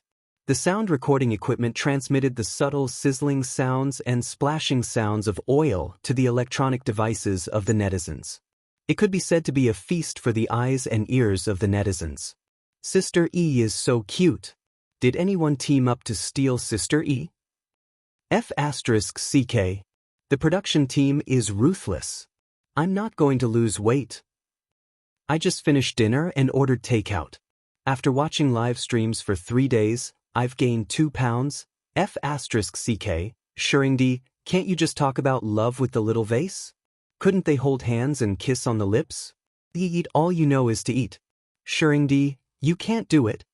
In an instant, a silly term rushed to the real-time hot search, and there was a trend of rising. With meat and wine, the sadness in Xianxia's heart disappeared without a trace. She even clinked glasses with Swordplay in a good mood. Cheers. Swordplay followed her here, almost to the point of indulgence. Bullet screen. He. Round it up, this is the cross-cupped wine. You guys sit here and don't move. I'll move the Civil Affairs Bureau over after I finish the takeout. No one would have expected that Swordplay and Xianxia's CP fans would suddenly grow stronger just because of a midnight snack. At 9 o'clock, the live stream ended. The netizens were still unsatisfied, and they quickly picked up the #untimely hashtag. There were even some wives who began to produce food. Sweet cookies and Q maps were all over the super forum. At the same time, Si Chuanbai, who had just finished a day of work and was about to soak his feet, was so bombarded by a series of phone calls that he didn't even have time to put his feet into the wooden basin. He opened Weibo to take a look, only to see that #Xianxia is no good hashtag was on the hot search list. Is this PR or not? Should I remove the hot search list or not? He lit a cigarette for himself with a face full of vicissitudes. Chapter 118. At the manor, Xianxia prepared the ingredients for the staff, and everyone happily gathered for a barbecue. Swordplay and Xianxia were left alone in the living room. Swordplay leaned back in his chair and lazily stared at the little bunny in front of him. The girl rested her cheeks on her hands and waited for the rice, wine, and eggs to boil in the pot on the table. Her milky white face was slightly flushed from the alcohol, and her beautiful starry eyes were sparkling. Her persistent and expectant gaze was as cute as ever. Swordplay's memories were pulled back to 3 years ago. He had a good memory, but he never remembered unimportant things. He couldn't remember why he went to the Xiang residence to look for Xiang Feng that day. The only thing he remembered was that little Xianxia was secretly drinking at home. The little girl in the bunny pajamas opened the door for him. According to etiquette, he should have left, but at that time, he stepped into the Xiang residence. The little girl had prepared a complete set of dishes to go with the wine. There were shredded squid, edamame, chicken feet with pickled peppers, peanuts, fried chicken. There weren't many dishes, but they filled the entire coffee table. There were 2 empty bottles of fruit wine and half a bottle of red wine on the table. Shui picked up the wine bottle and looked at the alcohol content. His slender fingertips pinched the space between his eyebrows. The little girl was completely unguarded against him. She patted the furry cushion next to her and said, "Sit here." Shui clicked his tongue and said, "You're quite brave." The little girl was obviously drunk. She smiled sweetly at him. As she smiled, she even confessed softly, "I'm sorry. Brother, you're so handsome. I like you so much." Shui covered his thin lips with his fingers and coughed awkwardly. The person being teased didn't feel shy, but the teasing man grabbed a pillow and buried half his face in it, only revealing a pair of clear and bright eyes. Shui bent his knees and half knelt in front of her. His fingers lazily rested on the back of his neck. "You like me?" He smiled and teased her. "Kid, if you fall in love with me, your brothers and uncles will gang up on me, right?" "I'm not a kid," she mumbled in a soft voice. "You're underage." "Can I like people just because I'm underage?" the little girl asked in confusion. "No," Shui answered casually and picked up a piece of squid to eat, but it was snatched away by Xianxia. The little girl said domineeringly, "Then you're not allowed to eat it." Shui was amused by her. Stingy. Xianxia pouted. She thought for a moment and asked him, "Then when I grow up, can I like you?" Shui took out the cigarette box, hesitated for a moment, and then put it back into his trouser pocket. "As you wish." The little girl looked at the shredded squid, then looked at him. She chopped the already thin shredded squid even thinner before stuffing it into his hand. She said in a friendly manner, "Then you can eat a little." After saying that, the little girl tilted her head onto the sofa. Her eyelids were so heavy that she couldn't open them. In the blink of an eye, she fell asleep. Shui. He lowered his head and looked at the shredded squid in his palm. He bit down lightly with the tip of his teeth, and a faint sweetness spread out. He lowered his eyes and smiled very lightly. Ding! The health pot stopped working. Xianxia scooped a bowl of rice wine and eggs for Shui first before scooping a bowl for herself. Shui came back to his senses, and his gaze landed on Xianxia. The little girl was stirring with a spoon to dissipate the heat. The red goji berries, the yellow egg, and the white glutinous rice were rippling. She scooped a spoonful and tasted it. It was so hot that she gasped. Sensing his gaze, Xianxia turned her small face and looked into his eyes. Instantly, she met the senior's gaze that was as though he was looking at a scumbag. The little girl licked the corner of her lips and was inexplicably terrified. "It's very sweet. Senior, don't you want to try it? Is this week's recommendation 10 times better than before? Omega. Good night." Chapter 119. Shui narrowed his eyes. "Really?" Xianxia looked at him innocently. After a few seconds, she suddenly understood. She picked up a clean spoon and stirred Shui's bowl of rice wine and eggs. She pushed it to his hand. The temperature should be okay. If it were another man, Xianxia wouldn't do this. But after all, it was her own Zai. Of course, she had to take care of him. Shui smiled ambiguously. "You've grown up." Xianxia waited for a while but didn't hear anything else. She asked curiously, "At this time, shouldn't I praise you more for being sensible?" Shui drank the rice wine slowly and said in a tired voice, "You really don't know anything." "Xianxia? Pay whatever Zai says." The little girl showed a doting smile like an old mother. After drinking the rice wine and glutinous rice balls, Shui consciously went to wash the dishes. There were only 2 bowls and a pot. He didn't use the dishwasher and turned on the tap to wash them. "By the way, Senior, I'm going out tomorrow. I may not be there for the live broadcast at night." Xianxi's voice came through the sound of the water. He turned off the tap and looked back. Tomato Entertainment's annual party? Senior, you know about it too? Yes, I heard Si Chuanbai mention it today. Tomato Entertainment was the agency signed by the one who occupied Xianxi's body. It wasn't a big company, but because it was good at marketing, it was quite famous in the circle. Xianxi, I can make lunch for you and put it in the fridge. If you want to eat it, just heat it up. Or I'll try to come back early to cook. As she spoke, Xianxi suddenly paused. It was just going out. Why did it seem like she was sorry to him? Moreover, Zai couldn't order takeout if he wanted to. It wasn't like he had to eat her cooking. She was a little embarrassed and habitually scratched her eyebrows. The man's steady and mellow voice fell into her ears. I'll wait for you to come back. The warm light dimmed the top of his head. When away from the camera, he was obviously a very sharp and alienated man. At this time, he was gentle like a husband waiting for his newlywed wife to come home. Xianxi's heart skipped a beat and she held her breath. Suddenly, she heard him chuckle and say, with Xiao Naofu. Phew, Xianxi exhaled. She didn't have time to figure out why her heart was beating so fast. She nodded and said, I'm going to bed. Good night. Good night. These two simple words sounded inexplicably sweet and soft when they came out of his mouth. Xianxi quickened her pace and rubbed her burning ears in panic. The next day, after lunch, Xianxi began to prepare lunch. Xiao Naofu's portion was boiled chicken breast and pumpkin puree. Shi Sui's portion consisted of sweet and sour pork ribs, thick egg-braised rice balls, and purple rice balls with meat floss. After adding cat food and water to Xiao Naofu's bowl, Xianxi said goodbye to Shi Sui. Senior, I'm leaving. Take care of yourself and Xiao Naofu. Shi Sui's tone was gentle. Okay, take care of yourself and don't drink. I won't. Xianxi remembered that on the day she transmigrated back, she was drunk in Shi Sui's room. The girl smiled awkwardly but politely, turned around and walked away. As soon as she left, only one person and one cat were left in the living room. Xiao Naofu jumped onto the sofa and slumped into a pancake. It looked at her provocatively. Meow. Meow meow meow. This is my territory. Shi Sui unceremoniously picked up Xiao Naofu. She raised her eyebrows and smiled slightly. No one is backing you up. Who are you going to be unreasonable with? Kitty. Meow. Xiao Naofu. Why is this stinky man like a villain?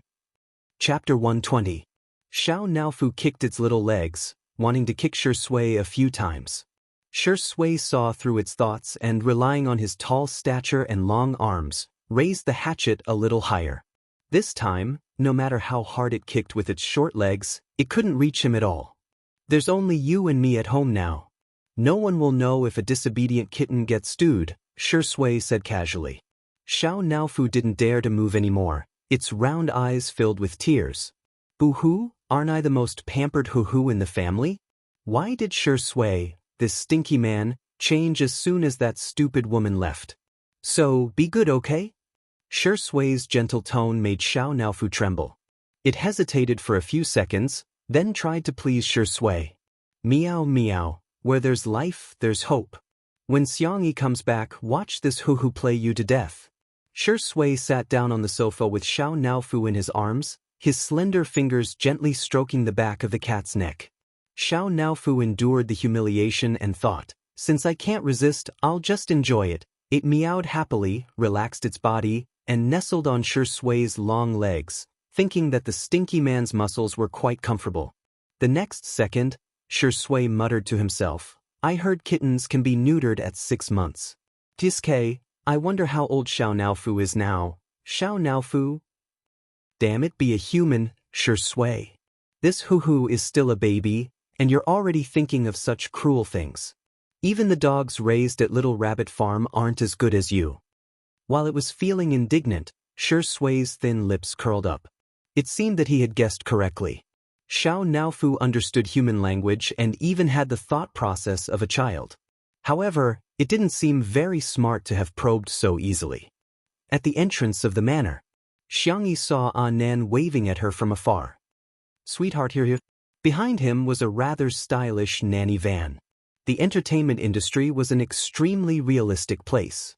When Xianxia was being criticized by the entire internet, the nanny van that her company gave her was in tatters. Now that Two Under One Roof had just started airing a few days ago, the company immediately gave her a new one. Annan opened the car door for Xianxia and nagged about the upcoming itinerary. "I'll take you to get your makeup done and change first. We'll walk the red carpet at 6 o'clock. "Wait a minute." Xianxia interrupted him. "It starts at 6. Why are you here so early?"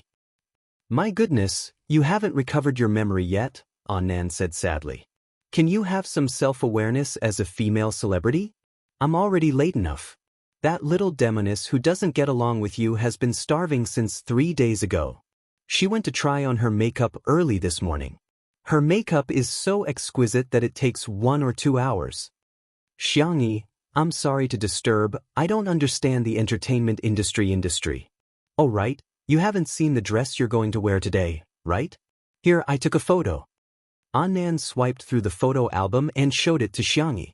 "Isn't it pretty? I've carefully selected them." It was a bright red dress that was very visually striking. Xianxia pursed her lips and some memories that she didn't want to recall flashed through her mind. She closed her eyes and said softly, "Thank you, it's very beautiful." Annan didn't notice her abnormality and was excitedly scrolling through the Melon forum. However, as he scrolled through, his face turned ugly. A glaring title came into view. Take a look at how low Vase Fairy's dress is today. Chapter 121. Main post. Today is FQ's annual meeting. I'm sure everyone knows that today is FQ's annual meeting. Jiang Chen lives up to his name, wearing a custom-made black suit SW. A few of the female artists are also outstanding. Lin Jia's mermaid dress shows off her figure. Mo Li's gender-neutral suit is also very nice, and the most beautiful is Qin Wanyan's starry dress. I found a picture posted by her manager. She's simply a shining fairy, okay? Then came the funny part. Wasn't a certain vase fairy very popular recently? After searching for a long time, I couldn't find any official photos.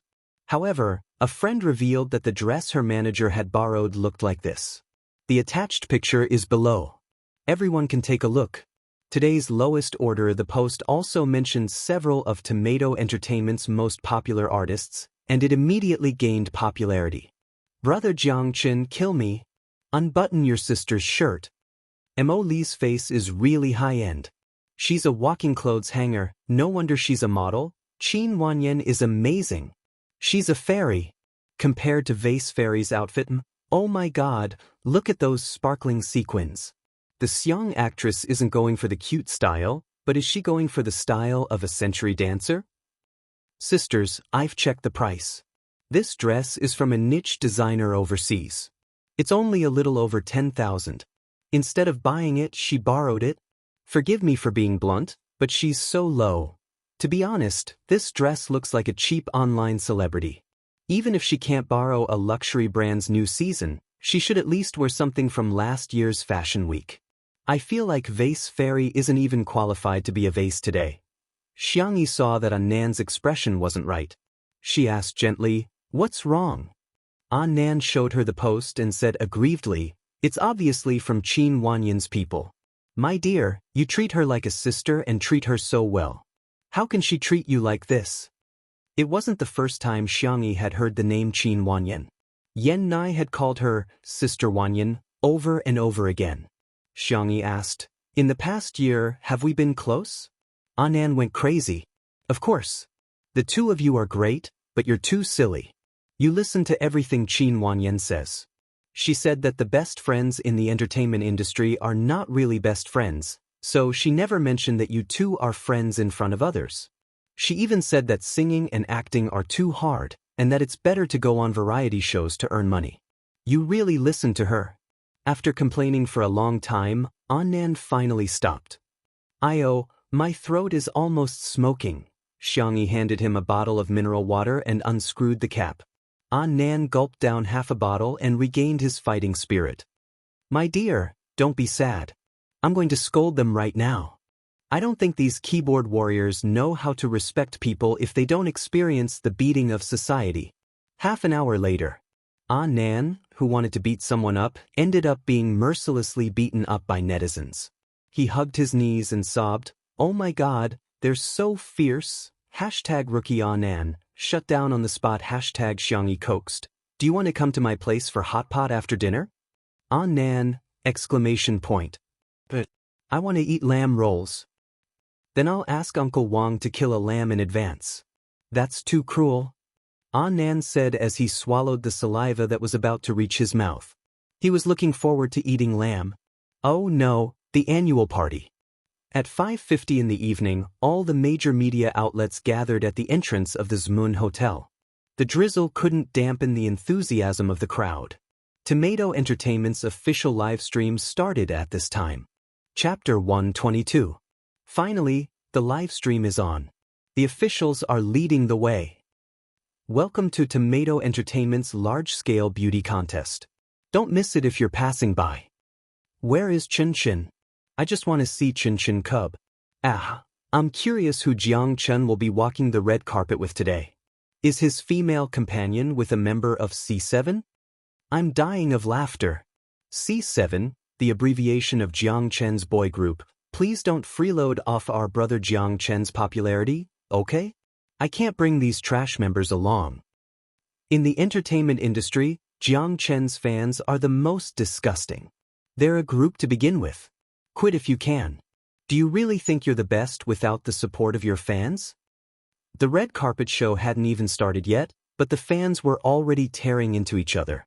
Xianxia, who had finished her styling, leaned against the nanny seat and closed her eyes to rest. Nan was still gossiping with her. Wow, C7's fans and Jiang Chen's fans are tearing into each other again. They sure have a variety of ways to greet each other's ancestors. Jiang Chen had debuted as the face of C7. After forming the group was only considered a small hit. However, Jiang Chen's personal popularity had skyrocketed due to his participation in a certain idol drama. His popularity alone was higher than that of the other 6 members combined. Thus, Tomato Entertainment began to stir up trouble. The officials announced that Jiang Chen would not be leaving the group for solo activities. Following that, a years-long battle between the group's fans and his fans began. Xianxia had bumped into them in the styling studio just now. The 7 boys were all very good-looking, but the atmosphere was oppressive. Each of them had their own group, and Jiang Chen was undoubtedly the one being isolated. Xianxia's dressing room was at the end of the corridor. While waiting for the nanny car to arrive, she accidentally overheard the conversation between Jiang Chen and his agent outside. Jiang Chen, don't you know you're prone to edema? Who do you think would like you when your face is so swollen? Also, if one member ignores you, it might be that person's problem. But if all 6 of them ignore you, can't you reflect on yourself? With such an unlikable personality, if it weren't for me, would you be where you are today? Xianxia raised her eyebrows. Is this considered verbal violence? Then came a clear but downcast male voice. Sorry, I practiced too late last night and accidentally drank half a glass of water. Why are you practicing dancing? You can't possibly return to that lousy group, do you understand? No one will like you if you go back. You guys can't possibly have stage performances either. Are there any singing shows in the country? Besides, do you really think that those fools will tolerate you? Jiang Chen, you're already different from them. They need to look up to you. Please don't say that, the young man protested softly. They are all very good people. Forget it, I have nothing to say to you. Remember to walk the red carpet with Qin Wanyan later. I've already prepared the announcement. Don't disappoint me. A few seconds later, the sound of high heels on the ground gradually faded away. The youth outside the door sobbed for a while. Suddenly, there was the sound of something heavy falling to the ground. Xianxia didn't like to meddle in other people's business, but she was worried that there might be an accident, so she decisively opened the door. Jiang Chen fell onto the ground. He didn't pass out, but his face was frighteningly pale. While he was in a trance, he felt his wrist being touched by soft and warm fingertips for a moment. Then, a milk candy was stuffed into his mouth. So sweet, he lifted his eyes. In the dim light, the girl in front of him seemed to be holding a handful of bright stars, calmly and indifferently looking at him. Chapter 123. I've checked your pulse. It should be hypoglycemia. Where do you feel uncomfortable? Dizzy? Nausea? Her gentle tone was full of patience. Xianxia struggled to stand up. Leaning against the wall, he thanked her weakly. I'm fine. Thank you, sister. Speaking of which, he had started his career earlier than Xianxia, but he was only 19 years old. Xianxia liked this kind of polite and good-looking kid. She asked, do you want to take a rest in this dressing room? She added, you're alone. I won't go in. After all, she still had the reputation of ruining little fresh meats for no reason. Xianxia obviously knew about the rumors. He looked a little embarrassed. No, it's an old problem. I don't want to trouble you. Xianxia nodded slightly. Okay, take care of yourself. Then she really didn't want to continue to care about him. Lifting her skirt, she walked into the dressing room slowly. Xianxia had an inexplicable feeling. He called out to Xianxia, Sister, do you have any more candy? Because of the recording of Heartbeat, his agent had been complaining that he looked fat in the live broadcast. He hadn't eaten anything these days.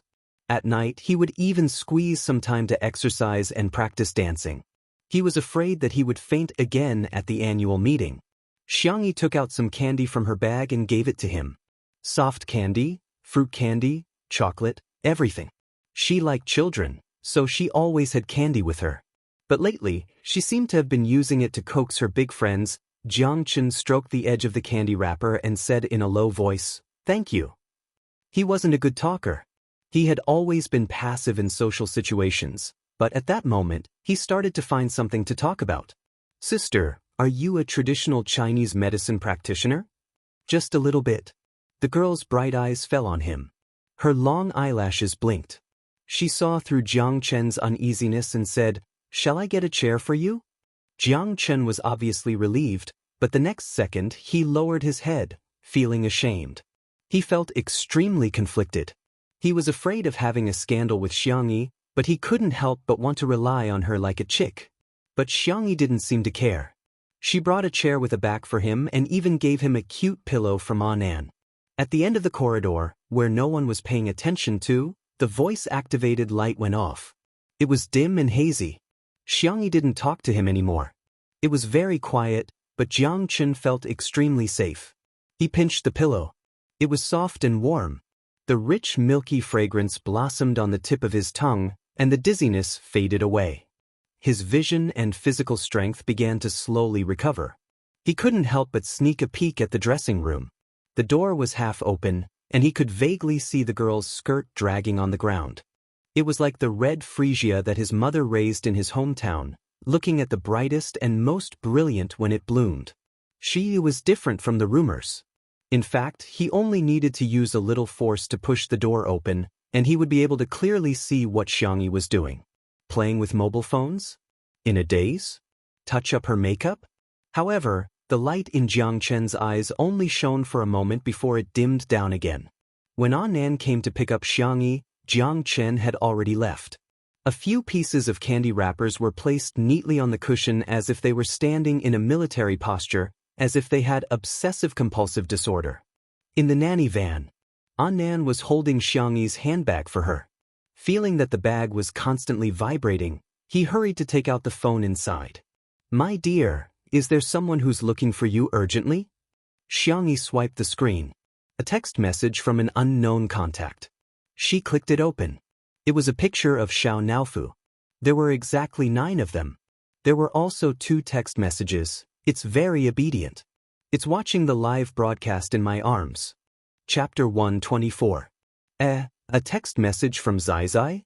Xianxia looked at the photos one by one, her eyebrows curving into a smile. It seems that this man and cat are getting along quite well. Who is it?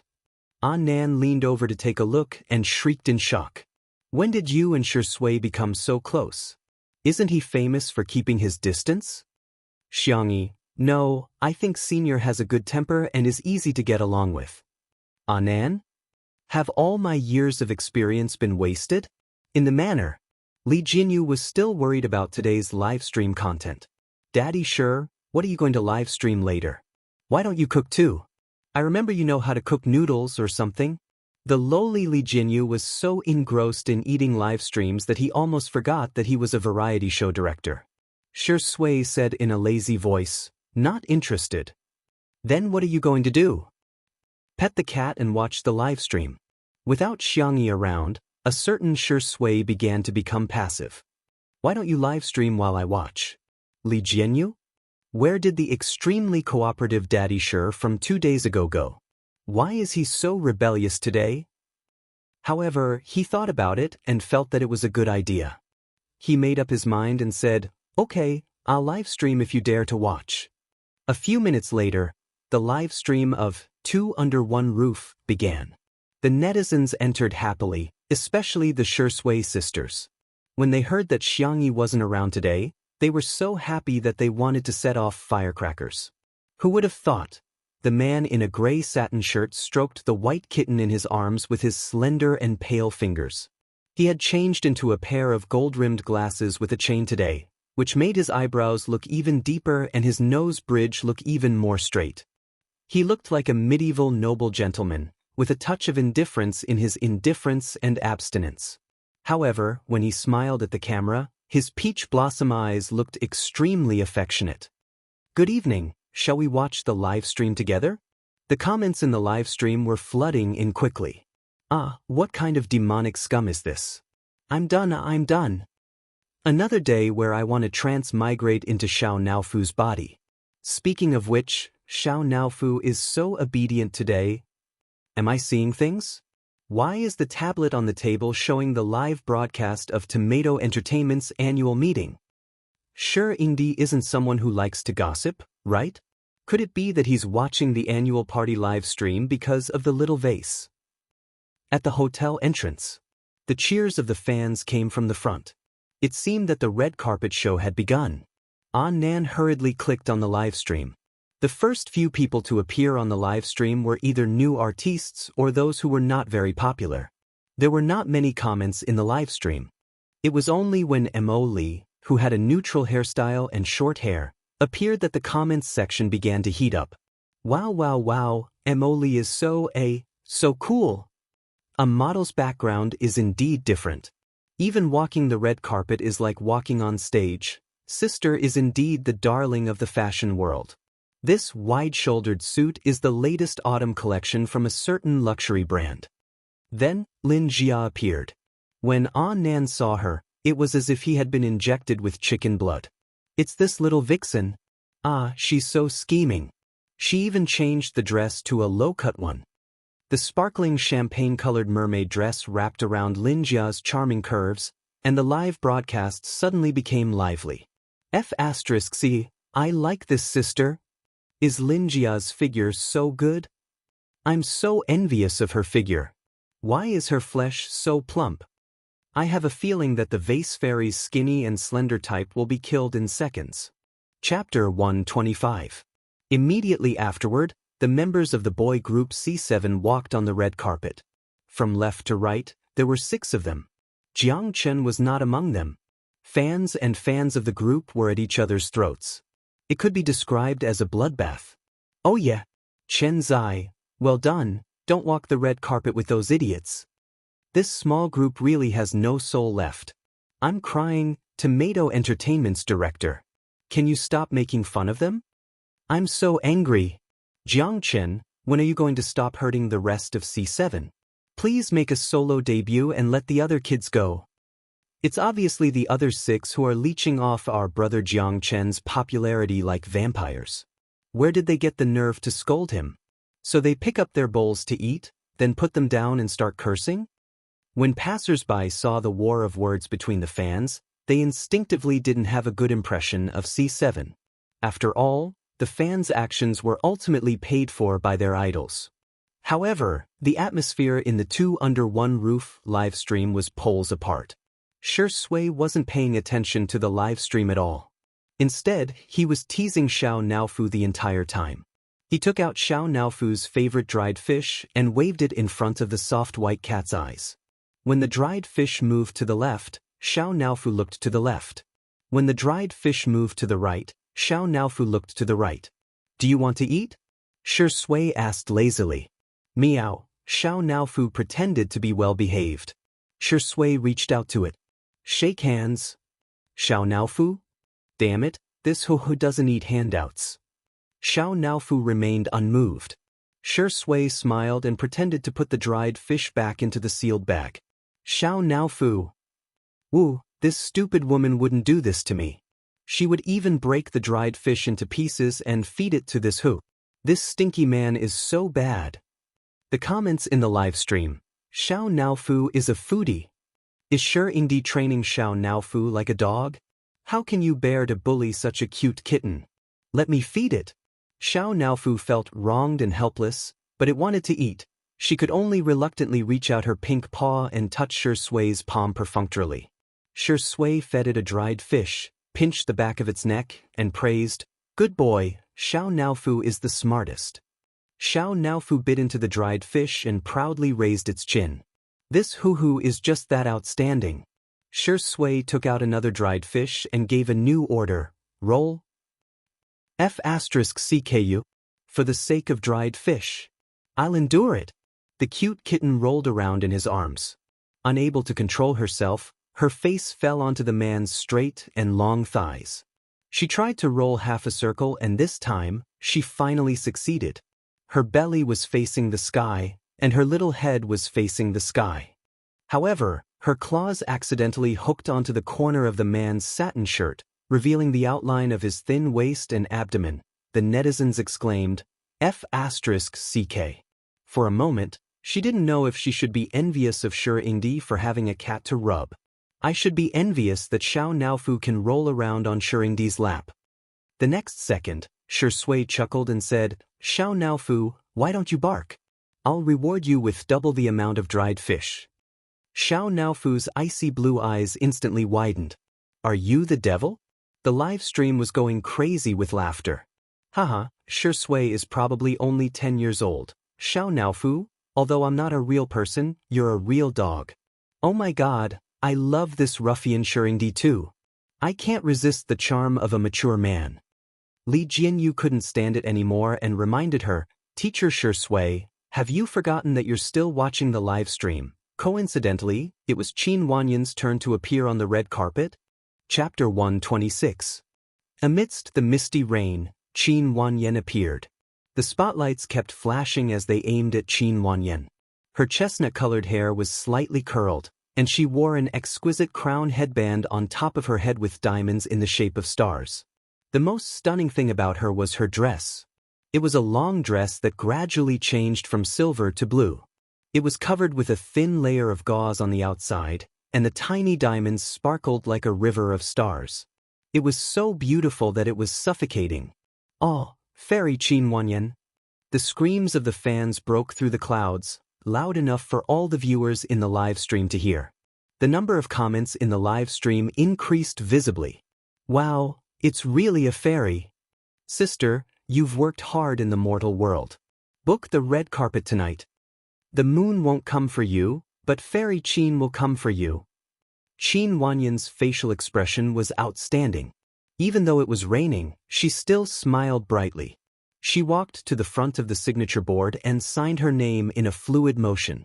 The meticulously designed handwriting was light and elegant, and there were even more people praising her in the live stream. Woolly, Fairy Qin is so talented, even her handwriting is ethereal. This dress is so beautiful, I can feel it sparkling with every movement. Thinking of the vase fairy's cheap red dress, the fairy's outfit is a huge blow to the vase fairy. Ah, why isn't sister walking the red carpet with Xianxia? They're clearly an on-screen couple. Although the viewership of Heartbeat wasn't as high as Two Under One Roof, it was still very popular. Furthermore, due to the main theme of the show being romance-oriented and the guests bringing up their own topics of discussion, the fans of the various shows had already torn each other apart. Xianxia's popularity was there for all to see. Even though he and Qin Wanyan didn't feel like a couple, they still managed to attract a group of fans. Xianxia's girlfriend fans were very aggressive, and they started tearing apart the couple fans on the spot. It's just a variety show effect. Can a certain female artist stop deceiving herself? Qin Wanyan is 5 years older than Qinzai, okay? She's an old woman. She won't let Chenzai go. Fans of the couple crawl? Jiang Qin is the most popular actor in his career. Don't be like our little brother. Due to the huge number of female fans, the couple fans were outnumbered. Soon, no one in the streaming room dared to pair Jiang Qin and Qin Wanyan up. In the nanny van, the agent was yelling at Jiang Qin. Are you deaf or retarded? I told you to walk the red carpet with Qin Wanyan. Now that you've grown up, you won't even listen to me anymore, right? Let me tell you, without me, you are nothing. I can help you reach the top, but I can also make you fall into the mud. The agent scolded Jiang Qin fiercely, but Jiang Qin didn't respond. In any case, he was already used to it. This kind of verbal violence was something he had to endure all the time. Seeing his stubborn look, the agent was so angry that he wanted to slap him. She was bribed by Qin Wanyan's manager.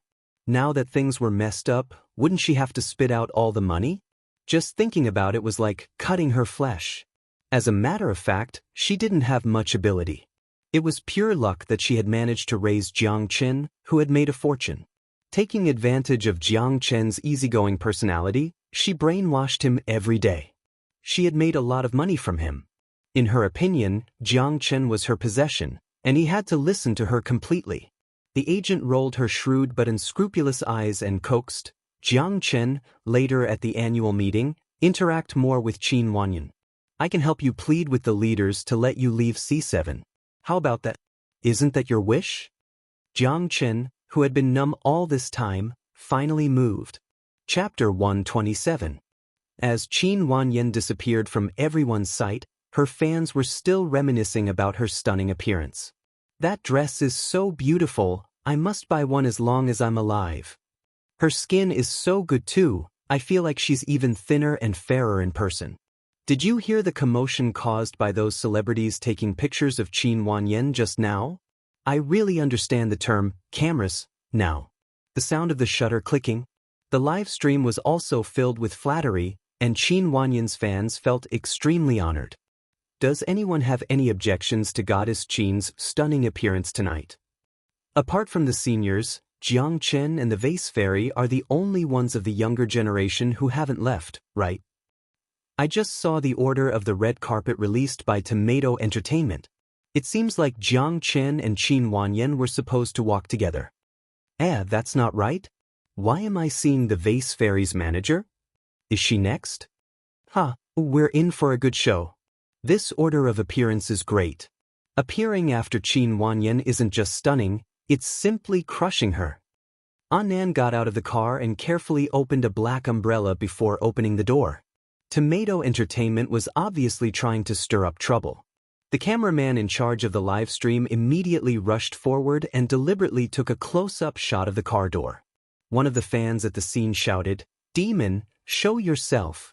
Laughter rang out everywhere, and the live stream began to mock her without restraint. The next second, what came into view was a pair of sparkling silver high heels. Her fair ankles were exquisite, and they were blocked by the trailing skirt in a flash. Xianxia leaned out of the car. Her wine-red spaghetti strap dress was embellished with sequins, and her skin was as white and dense as cream.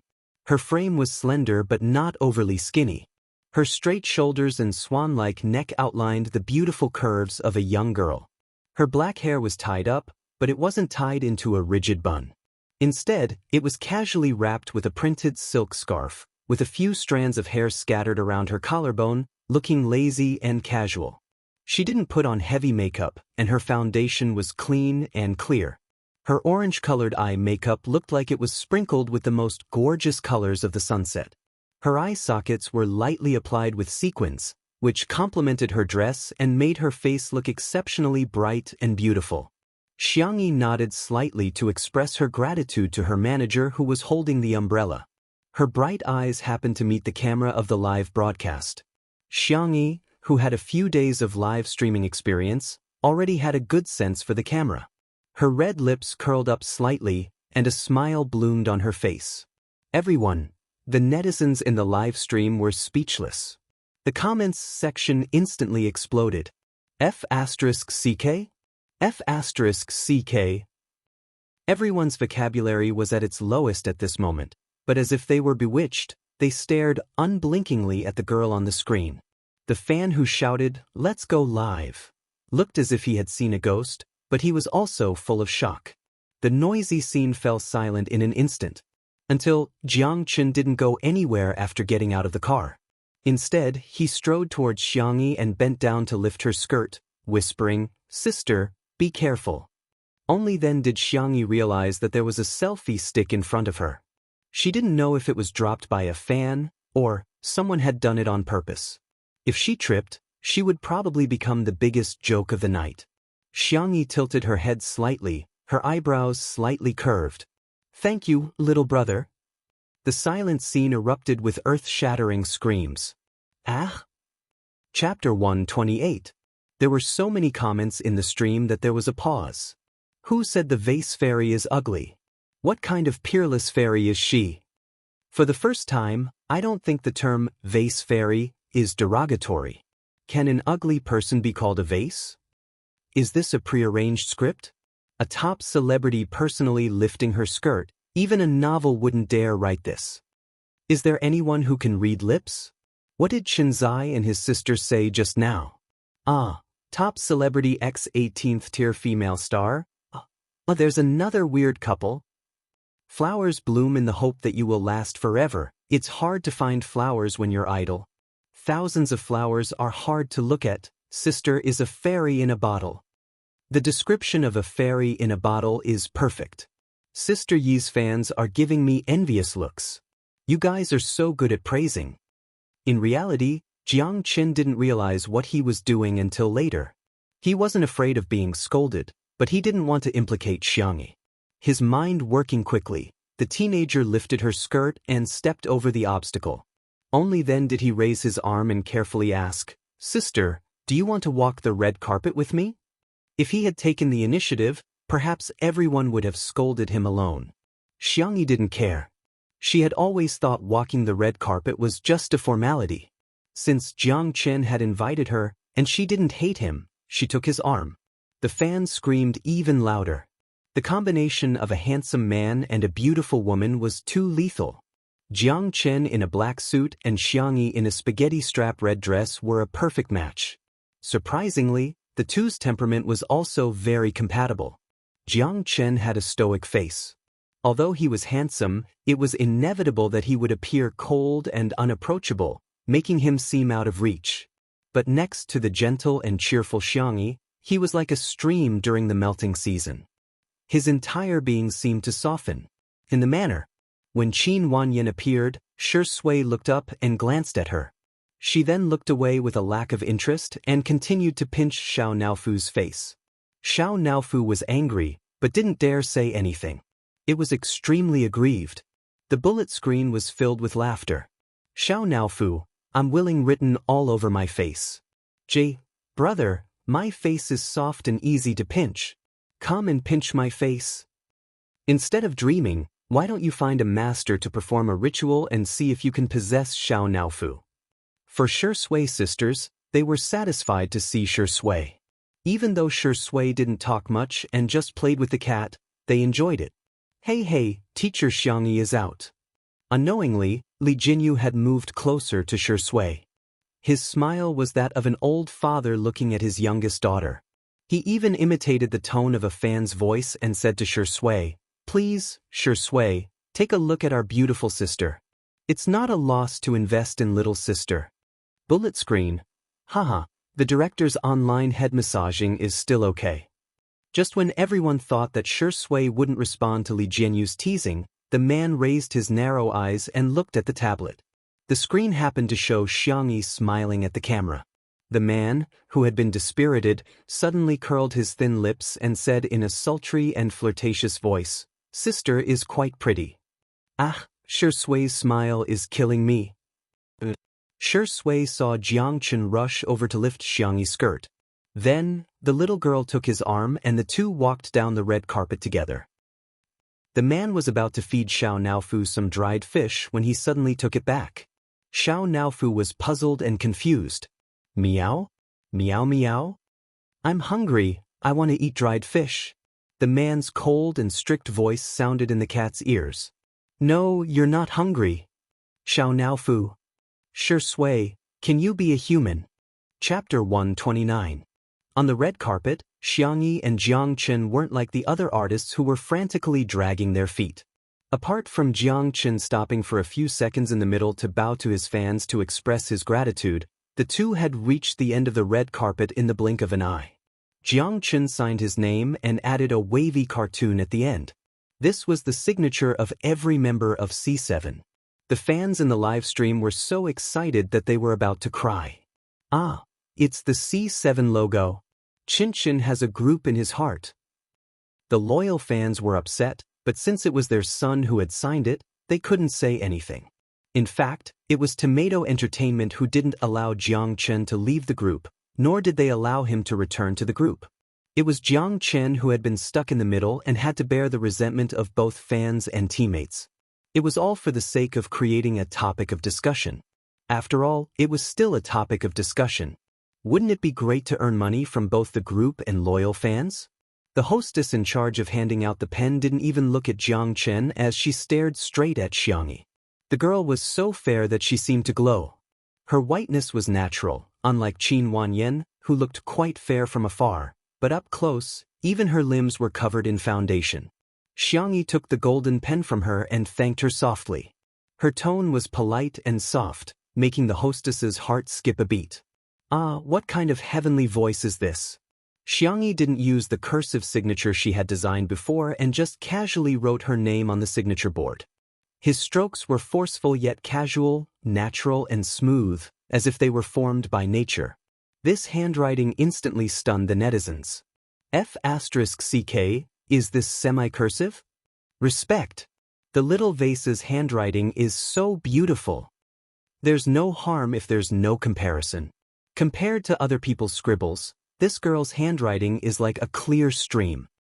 Even Jiang Chen couldn't help but take a few more glances at Xiangyi's handwriting. He had been sent by his family to be a trainee when he was in middle school.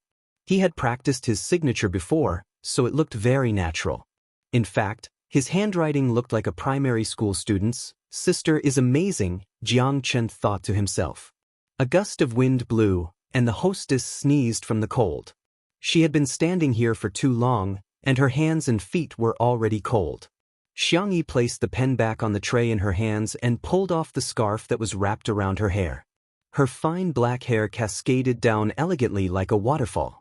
She draped the scarf over the shoulders of the attendant and nimbly tied a knot with her fair hands.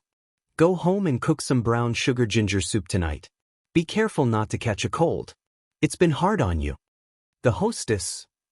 Her eyes were filled with surprise as she stuttered, thank you, well, why is he so gentle? It was only after Xiangyi had walked far away that she suddenly regained her senses. How was she going to return the scarf? Bullet comments in the live stream. I can replay that scene 100 times. This must be a girl's gentle charm. I'm being seduced. Hee, she's not going to play the role of a retard and is going to play the role of a gentle person? Disgusting. It's obvious that this was arranged beforehand. At the venue. According to the name tag, Xiangyi sat in the seat arranged by the company.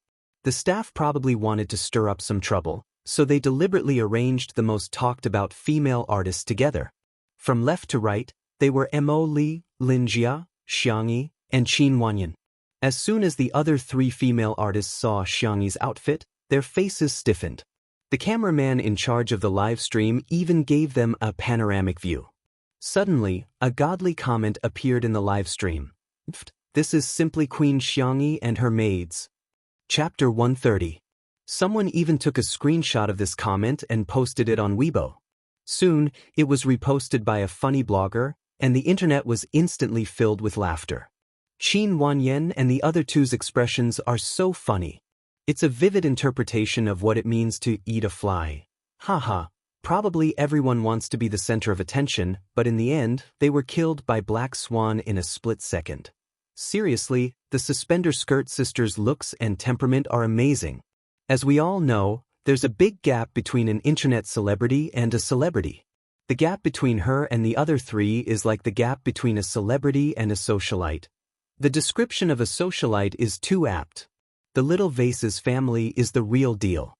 That calm and gentle temperament isn't something an average person can have. Fortunately, the cameraman quickly went to take pictures of Jiang Chen and the C7 boy group.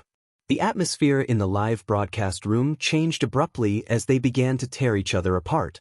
Mo Li and Xianxia had never crossed paths before, so they greeted each other indifferently.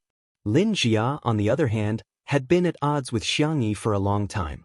After playing with her phone for a while, she said sarcastically, "Xianxia, do you know what the netizens say about you?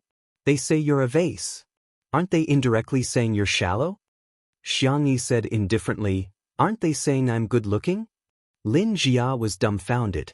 "Are you a logical genius?" She ground her teeth. "But some people say you only know how to seduce men with your face. Even Jiang Chen was bewitched by you, which means..." Xianxia, "Yeah, I'm good-looking." Lin Jia's eyes widened, her fake eyelashes frighteningly long. What are you so proud of? So what if you're good-looking?" Xianxia, "Thank you, you flatter me." Lin Jia's face turned green with anger, but she couldn't find any words to refute. Qin Wanyan secretly scolded her for being so stupid. She was choked by a few words. However, Xianxia was a little strange. She had become sharp-tongued. She chose her words carefully and asked softly, "Dear, I've sent you so many messages, why haven't you replied to any of them?" "I haven't been using my phone much recently. My phone number and social media account have been switched back to the original one. The one who occupied her body didn't have her memories, so she couldn't unlock her phone or log into her account. Everything was new." Xianxia quickly transmigrated back and changed her phone number and account number back. Qin Wanyan already knew about this excuse from Yan Nai, but she didn't believe it at all. How could anyone not use electronic devices these days? She held Xianxi's hand affectionately. "You're not even close to me anymore. My dear, do you have any misunderstandings about me? I heard that you lost your memory. I was so worried about you." Xianxia calmly pulled her hand away. She didn't like to have any physical contact with strangers. "I'm sorry, I don't remember anything from the past year." Her attitude was distant, but her etiquette was flawless. Even if Qin Wanyan wanted to make a fuss about it, she couldn't. "Then let's add each other as friends." Qin Wanyan decided to play along with her for now. Anyway, with Xianxi's brain, she would still be fooled by her in the end. "I still want to be the best sister in the world with you," Emily suddenly said. "Xianxia, let's add each other as friends too?" Xianxia wasn't keen on socializing, but she didn't reject it either. She casually added the two of them. Lin Jia, who felt left out, said in a huff, "Don't even think about adding me. Even if you do, you'll be on my blacklist." Xianxia looked down and said, "Oh." Lin Jia? Chapter 131. Lin Jia waited for a long time, but Xianxia didn't say a single word. She had more question marks on her head. Shouldn't she say something polite at a time like this? But Xianxia was sitting calmly, her swan-like neck and shoulders forming a beautiful arc. She looked straight ahead calmly.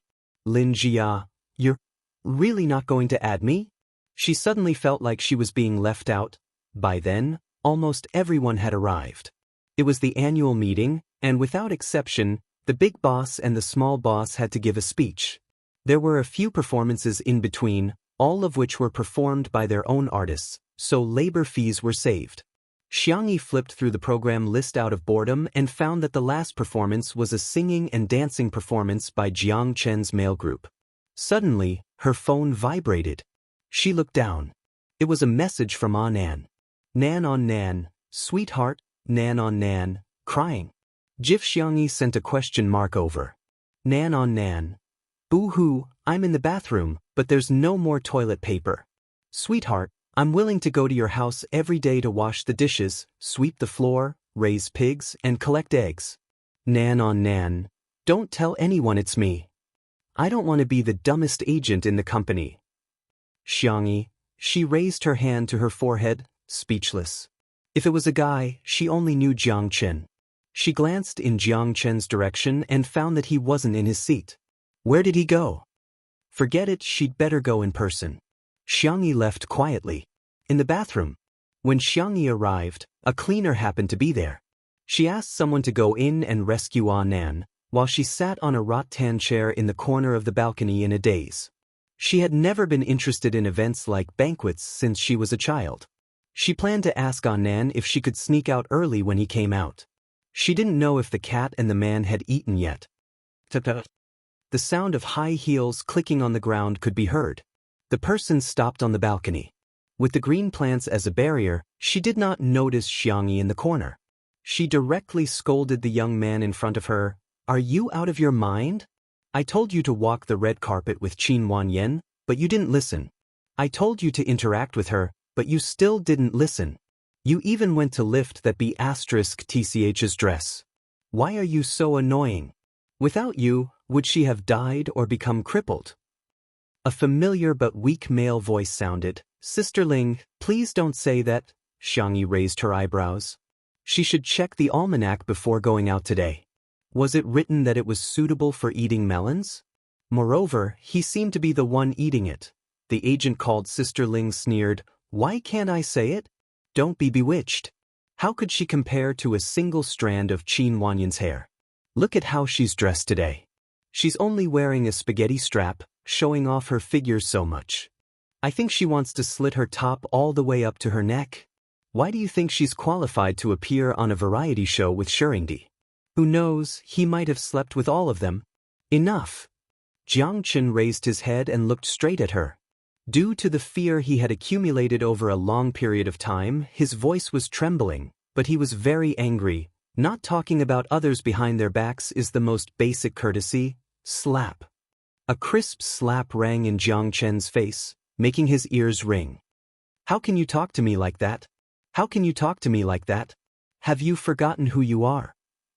Jiang Chen clenched his fist, but he endured it out of habit. Sister Ling was very pleased. She felt that she had successfully trained Jiang Chen. He didn't even dare to resist. He was more obedient than a dog. The next second, "Motherf asterisk her, you be asterisk t. Hi Chui." Out of nowhere, a man who hadn't even pulled up his pants properly rushed over and spat a mouthful of saliva right in her face. Chapter 132. Sister Ling screamed, "Ah!"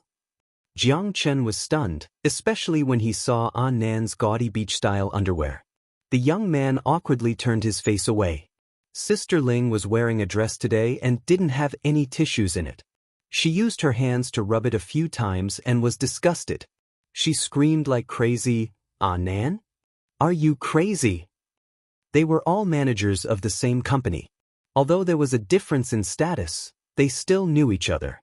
Annan put his hands on his hips, his hair standing on end. "Who told you to have such a cheap mouth? You deserve it. If you dare to say anything bad about our sweetheart, I'll spit you to death. I can't outflame the netizens, but you think I can't outflame you?" Xianxia, who was still unnoticed in the corner, was speechless. This was probably a physical attack, right? Sister Ling's expression changed, but she quickly denied it. "Who did I scold? Do you have proof? Using violence against a colleague, I'll go ask the boss to fire you right now." Annan's eyes widened. He didn't think she could be so shameless. She even made a false accusation. So he was Sister's manager. Jiang Chen pursed his lips. "Sister Ling, forget it." He was just angry. Sister Ling looked at him with contempt. "You're just a clay Buddha and you want to protect others?" Annan was furious. "Fine, then I'll also complain. I'll say you hit Jiang Chen. You're so arrogant that you even hit an artist." In Annan's mind, of course his artist had to be spoiled. Although he was just a weak and inexperienced manager, he knew that the first thing he had to protect was the artist's interests.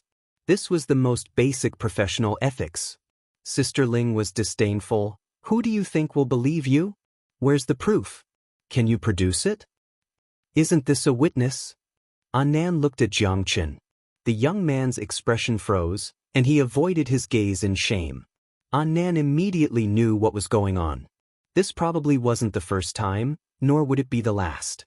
Although he looked like a top celebrity, he was actually just a child. It wasn't surprising that he was caught. But he didn't expect Sister Ling to be so shameless. Annan gritted his teeth. "So you're going to report me? What? Scared?" Sister Ling was very proud. "Why don't you kneel down and I'll consider giving you a chance." Kneel. Annan hesitated. Sister Ling's lips curled up. In fact, even if Annan knelt before her, she would still complain. She was just teasing him now. However, her smile froze in a few seconds. Annan rushed forward and grabbed her hair. I'll kneel before your mother's ashes, okay? After giving birth to such an idiot like you, isn't the grass on your mother's grave already a few meters long? Oh, right? Let me emphasize that I'm insulting your mother here, not your biological mother. The old lady is so innocent. She's just an illusory spiritual existence that I've imagined. She only exists in this catfight and only represents your father's disappointment in you. Sister Ling? Let go of me, you damned gay. B*fish. Are you even a man? Hee, are you even human? Annan knew that when fighting with a woman, he had to take the initiative to pull her hair. Sister Ling wanted to pull him back, but it was too late. She was in so much pain that tears came out. Jiang Chen was watching from the side, completely dumbfounded. Sister Ling came back to her senses and shouted, Jiang Chen, why aren't you helping me? Are you King bullying me because I can't call for help? Annan was anxious. Suddenly, a gentle and soft voice entered his ears. Coming again. Chapter 133. Why does this sound like our sweetheart's voice? Annan turned his stiff neck and looked at Xianxia in the corner of the balcony. The girl smiled faintly and waved at him. Annan. He let go of Sister Ling in 1 second, took a few steps back in 2 seconds, and put his hands behind his back in 3 seconds. He pretended to be a good boy. She was the one who started it. Sister Ling, with her face full of saliva and messy hair, was dumbfounded. For the first time in her life, she experienced what it meant to be the guilty party complaining first. She shouted at Jiang Chen in exasperation, What are you waiting for? Are you just going to watch me get beaten up? Without waiting for Jiang Chen to respond, Annan said, Little brother Jiang Chen, I advise you not to provoke our sweetheart who can kill a 200-pound pig with a knife. Xianxia, do I not care about my face? She lifted her skirt and stood up. Her skirt rippled in a beautiful arc. She walked forward lazily and raised her eyebrows at Jiang Chen. Jiang Chen immediately understood and coughed. I didn't see anything. Sister Ling? Jiang Chen, how dare you treat me like this? Sister Ling shouted and screamed again. Xianxi's expression didn't change. She pulled Sister Ling's hair all the way to the sink and pressed her head in. Then she turned the tap to the maximum. The girl's actions were smooth and casual. She even reminded him lazily, Annan, cover your brother's eyes. It's not good for children to see this. Annan, Jiang Chen, the short few seconds felt like an eternity to Sister Ling. The cold water, the biggest current, made her feel like she was about to die. She reluctantly put on a fierce expression and said, Xianxia, do you still want to stay in the circle? Aren't you afraid of news of an artist being violent? Xianxia said indifferently, Where's the evidence? Sister Ling was stunned. She suddenly realized that there were no cameras in the washroom. And this washroom was in a remote area. There was probably no one else inside. Even if there was, who would record a video or audio? Without concrete evidence, her words alone could not be used as evidence. Sister Ling glared at Jiang Chen fiercely, suspecting that Jiang Chen and Xianxia had colluded to torture her. When Jiang Chen realized this, his handsome face turned extremely pale. Actually, he wasn't afraid of Sister Ling threatening to ban or freeze him. What he was afraid of was Sister Ling hurting C7's players and fans again and again. This time, he had vented his anger, but so what? He still couldn't get rid of the nightmarish existence of Sister Ling. Sizzle. The faint sound of electric current was accompanied by static, but soon, a conversation could be heard. Are you out of your mind? Maybe he's slept with everyone? Sister Ling stared at Xianxia in shock. The girl's tone was still indifferent. I recorded it while I was at it. Are you surprised? Sister Ling shivered from the cold and started to panic. Jiang Chen was easy to manipulate because he was kind-hearted. Besides, he had been sent to be a trainee since he was a child. He was as pure as a blank piece of paper. He hadn't thought of recording or video recording at all. Annan was pleasantly surprised. Bitch, if you show this to the boss, let's see how you can continue to be Jiang Chen's manager. Jiang Chen was also excited. But he heard the girl's lips curl up, her eyes sharp. Why do you want to show it to the boss? Wouldn't it be better to show it to the fans? Hey, you should know the fandom better than me. Internet violence, human flesh. TSK, you're already scared after shaking like that? Chapter 134. Sister Ling was shaking like a sieve, not sure if it was because of the cold or the fear. Xianxia was still describing to her, if the fans knew that their favorite idol not only had to endure verbal abuse at all times, but he would also get beaten up at the slightest disagreement, how angry do you think they would be? Exclamation point. Sister Ling's fear was getting deeper and deeper. Let me guess what you've been threatening Jiang Chen about. Future? Teammates? The girl was clearly smiling, but there was no warmth in her eyes. Do you want to experience the feeling of being threatened in return? If I were him, I wouldn't let you off so easily. I would keep you by my side and slowly torture you. Sister Ling finally couldn't take it anymore, tears streaming down her face. I was wrong, I know I was wrong. As long as you delete the recording, I'll do anything you want. Xianxia was unmoved. You're begging the wrong person. Sister Ling suddenly realized and knelt down in front of Jiang Chen. Jiang Chen, Chen. I was the one who brought you up until now. Even if I didn't do anything, I still worked hard. I've always treated you like a younger brother. The reason I was strict with you was because I had high expectations for you. Can you let Sister Ling go? Sister Ling will be your slave in the future. Don't you want to leave the group? I'll help you. I promise I'll help you. Jiang Chen's expression was complicated. His amber eyes flashed with a hint of struggle. Sister Ling said tentatively, how about you delete the recording first, then we can talk about it. Seeing this, An Nan wanted to persuade Jiang Chen, but was stopped by Xianxia. Let him choose. She said calmly. If Jiang Chen really chose to forgive her, then as a bystander, she had nothing to say. She would just take it as revenge for An Nan. The girl's gentle voice was like spring thunder, waking Jiang Chen up. His gaze became firm and he said coldly, you go first, I need to think about it. Chen, go away. Go away immediately. The young man flipped out with red eyes. Sister Ling was scared out of her wits. She was afraid that if she angered him, Jiang Chen would really show the recording to the fans.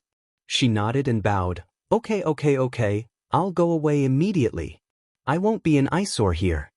Sister Ling stumbled and ran away. Jiang Chen took a deep breath. He was exhausted. His calves felt weak. He had to lean against the wall to steady himself. No one had ever experienced his fear, so they couldn't understand how much courage that roar had taken from him. He was extremely ashamed. Sister? I'm sorry, I'm too weak. I didn't dare and didn't know how to make a decision. The young boy blamed himself and looked helpless. His eyes were wet, and he looked like a little puppy that had been abandoned by the roadside. An Nan felt a little sorry for him and tried to share the blame for him. My dear, I'm also at fault. I'm too fierce. I shouldn't have made a move, Xianxia. It seemed like she was the fiercest one. Why were they apologizing to her one by one? Ahem, Jiang Chen, I'll send you the recording. If you trust your teammates, you can discuss with them how to solve the problem. Give it to the boss or threaten her. You can choose the most beneficial option. You're very kind, but you still need to have sharp edges when you need to. Only then can you protect yourself. Before you have the sense to sacrifice yourself, I hope you can have self-awareness first. You are the most important person, understand? Also, when you encounter problems, you have to be reasonable first. It's wrong to resort to violence and intimidation like I did just now. An Nan scratched his head. No, it's very satisfying. It's so satisfying. Jiang Chen looked at her with admiration. Sister, you were so cool just now. Don't you two muddle-headed people have a skewed view of the world? Xianxia couldn't help but sigh. I want tickets, good night. Chapter 135. By the way, brother, don't you still have a show? Xianxia changed the topic. Jiang Chen reacted, I'll go back and prepare first. The youth took a few steps forward before stopping. He turned back and looked at Xianxia. Will sister come and watch our performance? With wet eyes and a red handprint on his cheeks, the thin and handsome youth was like a soft cub, making people want to take pity on him. Xianxia. Yes, I will. Good luck. Jiang Chen clenched his fists excitedly and promised like a primary school student. I'll definitely perform well. Xiang's old mother nodded kindly. After sending Jiang Chen off, only Xianxia and Anan were left in front of the sink. Xianxia looked at Anan, her red lips moving, but before she could speak, Anan, I know I was wrong. I really know. I shouldn't have scolded her, shouldn't have hit her. Anan lowered his head and played with his fingers. Who told her to scold you? Everyone had a scale in their hearts. If Sister Ling had only scolded Jiang Chen today, Anan might have hesitated to speak up. But scolding Xianxia was something he wouldn't hesitate to do. Xianxia, you're mistaken, I'm not blaming you. Anan raised his head and poked Xiangxi's arm. Really? Well, my dear, you're really the best person in the world. Xianxia calmly avoided him. You didn't wash your hands, did you? I just wanted to remind you to wash your hands. You have to wash your palms and the back of your hands. Rub your hands with soap for 30 seconds. In order to watch C7's performance, Xianxia, who had wanted to slip away early, had no choice but to return to the venue. As the annual party drew to a close, the host began to announce the performance. The 7 boys waited nervously. It had been a long time since they had performed together, and they didn't have a stage to perform on. This time, although the lighting and sound weren't professional, there was a live broadcast. As long as they performed well, they wouldn't let their fans down. At this moment, the host pressed on his headset and listened attentively for a few seconds before saying in a regretful tone, Sorry, due to a malfunction in the equipment, there's no way to perform the dance. The fans in the live stream exploded and turned on their microphones passionately. I've waited so long for this? Tomato entertainment is trash. Can't bear to spend money on an annual gala? F***ck. Her mentality collapsed. Her brothers had prepared for this stage for a long time. Cry, cry, cry. The 7 boys froze on the spot as if they had been electrocuted. However, the host still tried to save the situation, but he said in a very flirtatious way, Why don't we send Jiang Chen as our representative to perform a guitar performance? Everyone, what do you think? Instantly. Except for Jiang Chen, the other 6 people looked toward Jiang Chen at the same time. There were complaints, sadness, and even more disappointment. Jiang Chen had put on a layer of foundation to cover the handprint on his face. At that moment, under the illumination of the gorgeous chandelier, he looked even paler. His lips moved as if he wanted to say something, but he was interrupted by the captain. Forget it. Shut up. We don't need your explanation. The others also avoided Jiang Chen's gaze. At this moment, under such circumstances, they thought the company had colluded with Jiang Chen long ago. First, a wave of fans, then such a flirtatious move. The fans were bound to tear into each other again. This was the value of their existence, right? They were just tools. Chapter 136. The fans in the live stream began to fight amongst themselves. Wow, is C7 having an internal conflict? It's obvious that our Qinzai is being isolated. This small group really doesn't know how to be grateful. What would they be without Qinzai? How dare they treat Qinzai like this? It's clearly Jiang Chen and the company working together to suppress the others. He used C7's popularity as a stepping stone, and now he's trying to distance himself from C7? After 3 years as a group fan, I'm really tired. Forget about the soul of the group, it's like a plate of loose sand now. Wu, our brother is about to cry, and you're still yelling at him. Captain Biss. Wow, Jiang Chen is such a sissy. He's the most pretentious one in the whole team, right? Cry, cry, cry, all he knows is to cry. Disgusting. Jiang Chen instinctively wanted to escape, but he accidentally saw Xianxia in the crowd. He gritted his teeth and said, Everyone, calm down. I'll go confirm what's wrong with the equipment. The captain looked at him in surprise. Jiang Chen declined the host's invitation and ran to find the staff. Soon the results came out. It was worse than expected. It was the sound system. Without the sound system, there was no accompaniment. Seeing Jiang Chen so anxious that he was sweating profusely, the captain pursed his lips. Hey, go solo by yourself. We're fine, we're used to it. It wasn't the first time he had been left out. Jiang Chen, who had always been a man of few words, expressed his thoughts firmly for the first time. If we're going to do it together, we're a group. Even if we have to sing a cappella, I believe we can do it. The captain and the others were stunned. A cappella? The rapper in the team raised his hand. I can do beatbox. If there's a rhythm, our dance can also be on point. Yes, I can help with the harmony. The vocal director also stepped forward. Perhaps the stage effect would be poor, but they didn't want to give up. The host on stage was still making boring jokes, but the 7 boys below the stage were inexplicably ignited with fighting spirit. Suddenly, a gentle female voice sounded. I heard there's a problem with the sound system. Do you need accompaniment? Jiang Chen was pleasantly surprised. Elder sister. The captain looked at Xianxia, speechless. He politely but tactfully said, Sister Xianxia, I watched your live broadcast. The accompaniment of our song is modern pop music. I'm afraid it will be difficult to blend with traditional folk music. Folk music? Xianxia reacted. You're talking about the Xianxia, right? But other than the Xianxia, my electric guitar is also passable. C7? From a 3-string song to a punk electric guitar, isn't the contrast a little too big? Xianxia smiled without saying anything. Hashtag you never know what skills a fast transmigrator who is bound to the nurse system has learned. Hashtag, shall we give it a try? The captain asked for everyone's opinion.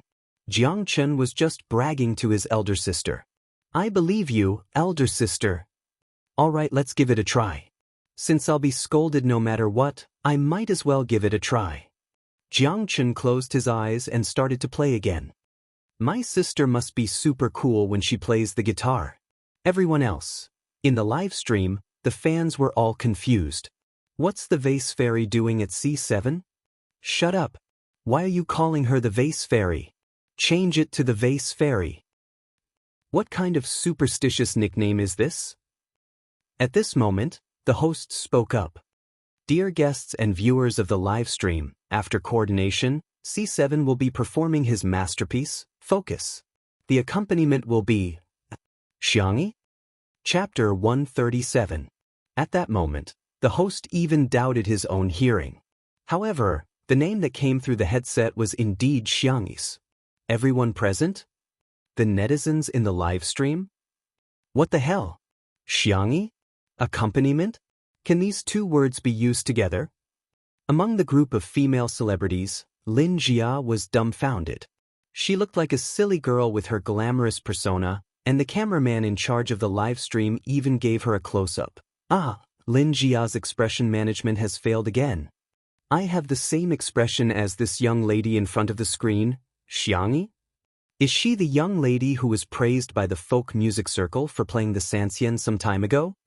What folk music? When did the vase fairy learn folk music? What kind of talent does she have? Not everyone in the live stream had watched 2 Under One Roof, nor had they seen the video of Xianxia playing the Xianxia. In their perception of Xianxia, she was still a flower vase variety star. When they first heard that she was going to accompany the boy band, it was simply a fantasy. The netizens who knew that Xianxia could play the Xianxia were even more confused. You're a folk musician, yet you're going to accompany a modern dance group. Do you think this is child's play? Or did C7 change their program? Instead of singing and dancing, they're going to perform a group crosstalk? There were various opinions and speculations. The live stream of the annual gala was about to turn into a mystery and detective show. At the manor, Li Jinyu held his face in his hands and said, Aya, our sister E is so good-looking. Electric guitar? So punk. Shi Sui stroked Xiao Naofu and said indifferently, You've got guts, huh? Xiao Naofu felt that its beautiful fur was about to be stroked bald, and the little kitten's face was full of vicissitudes. Thinking of Xianxia's tai chi and swordsmanship, Li Jinyu shuddered, but he still insisted, Ahem, I'm older than her, what's wrong with calling her sister? Shi Sui chuckled. Come, let me hold Xiao Naofu for a while. Li Jinyu took the soft kitten from him. Xiao Naofu felt as if he had been reborn, his eyes hazy with tears. This Huhu is finally saved. Li Jinyu pouted and kissed Xiao Naofu's forehead. Xiao Naofu. Ugly thing, your stubble pricked me. So soft. It smells so good. Li Jinyu seemed to have experienced the joy of Xiangyu's cat cuddling and revealed a wretched uncle smile. Hey, little baby, don't be afraid, uncle will spoil you, Xiao Naofu. F***CKU. The comments were filled with laughter. Haha, poor Xiao Naofu just escaped the wolf's den and entered the tiger's mouth. Shwa. At the venue of the annual party, the lights went off. When they came back on, 2 spotlights shone on C7 and Xianxia. The 7 boys were already in formation. Xianxia adjusted the loudspeaker and gestured in the direction of the lighting engineer. Everyone was puzzled, but they realized that the spotlight above her head had gone off. What the F***CK? Isn't the vase fairy trying to be in the limelight? Why didn't she turn off the lights? Is she trying to get everyone's attention on C7? That's unbelievable. She must be afraid that she'll embarrass herself if she plays too badly. I'll just quietly watch how she screws her brothers over. The little group has been completely abandoned this time. It's hopeless. They actually let a folk musician accompany them. The next second, the prelude of an electric guitar sounded. And the next second, F***CK. Chapter 138. The sharp but not ear-piercing sound of the electric guitar instantly captured everyone's ears.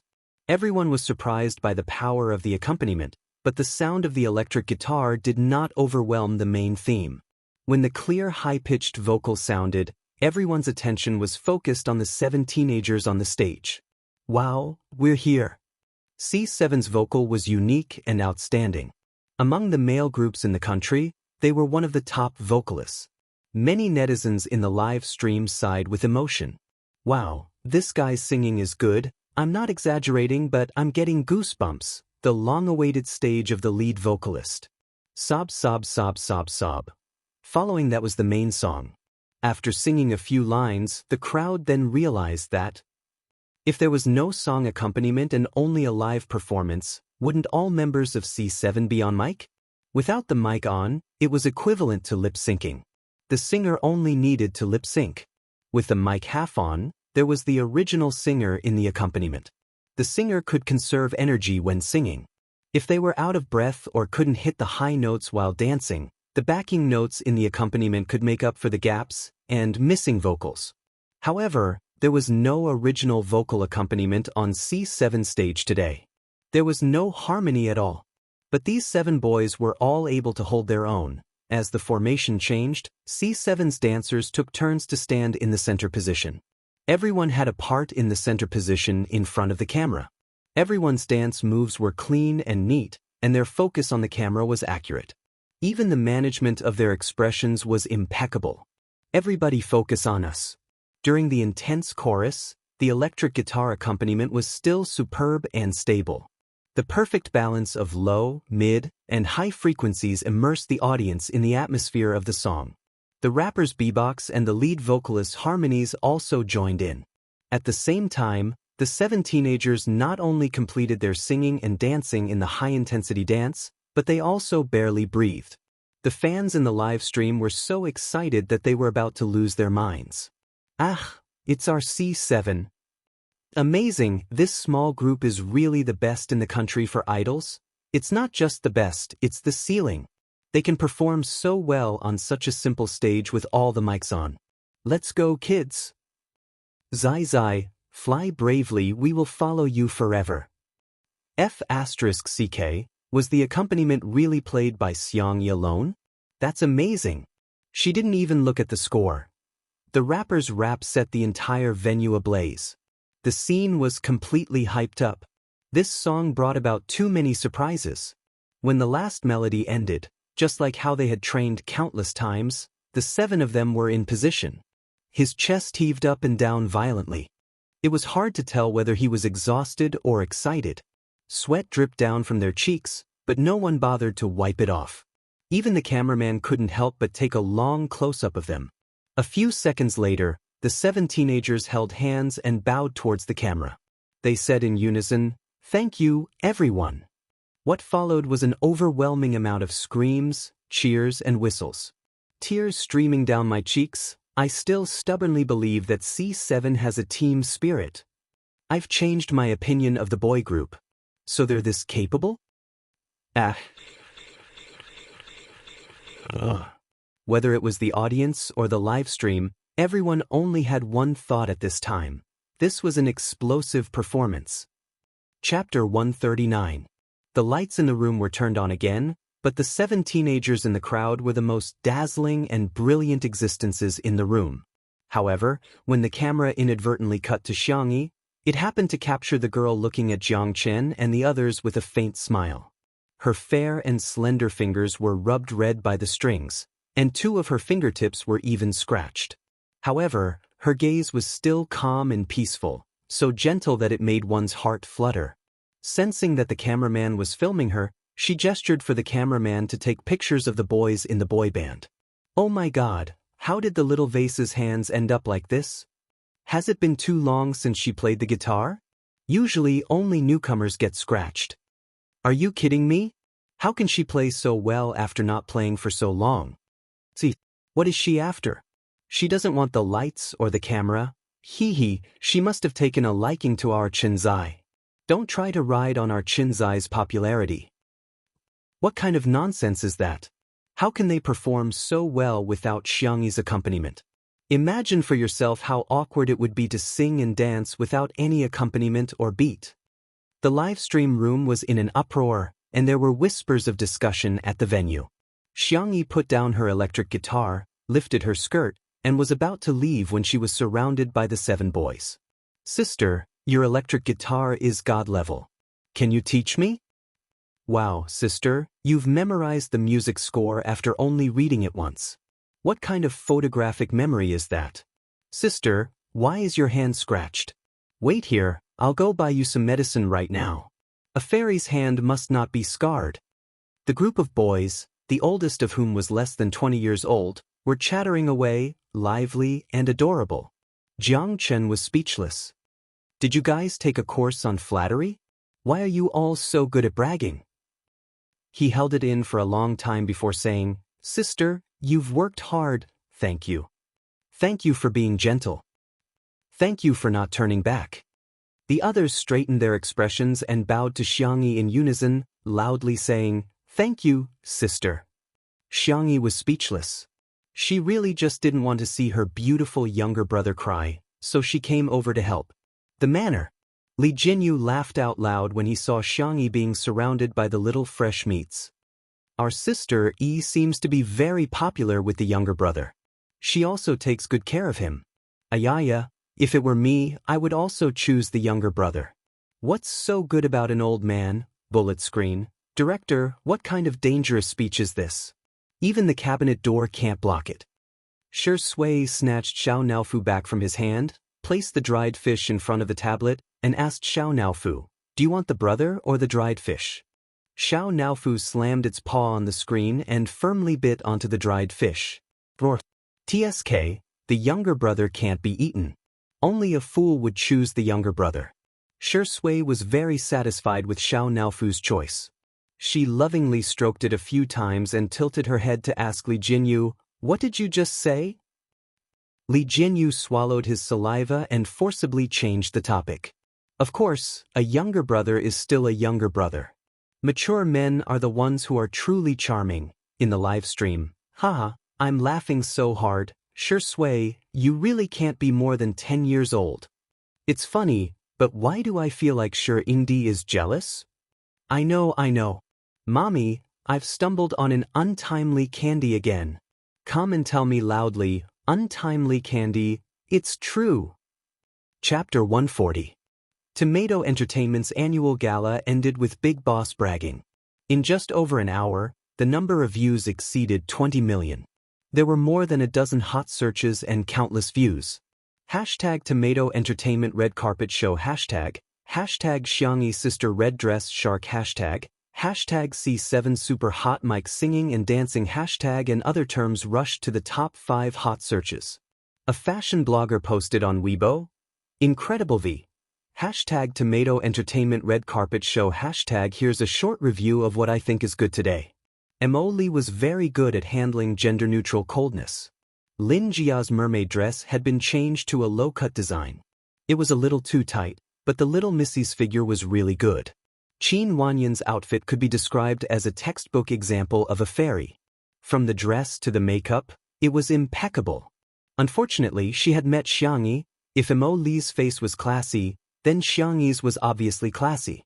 I watched the scene of her smiling at the camera dozens of times.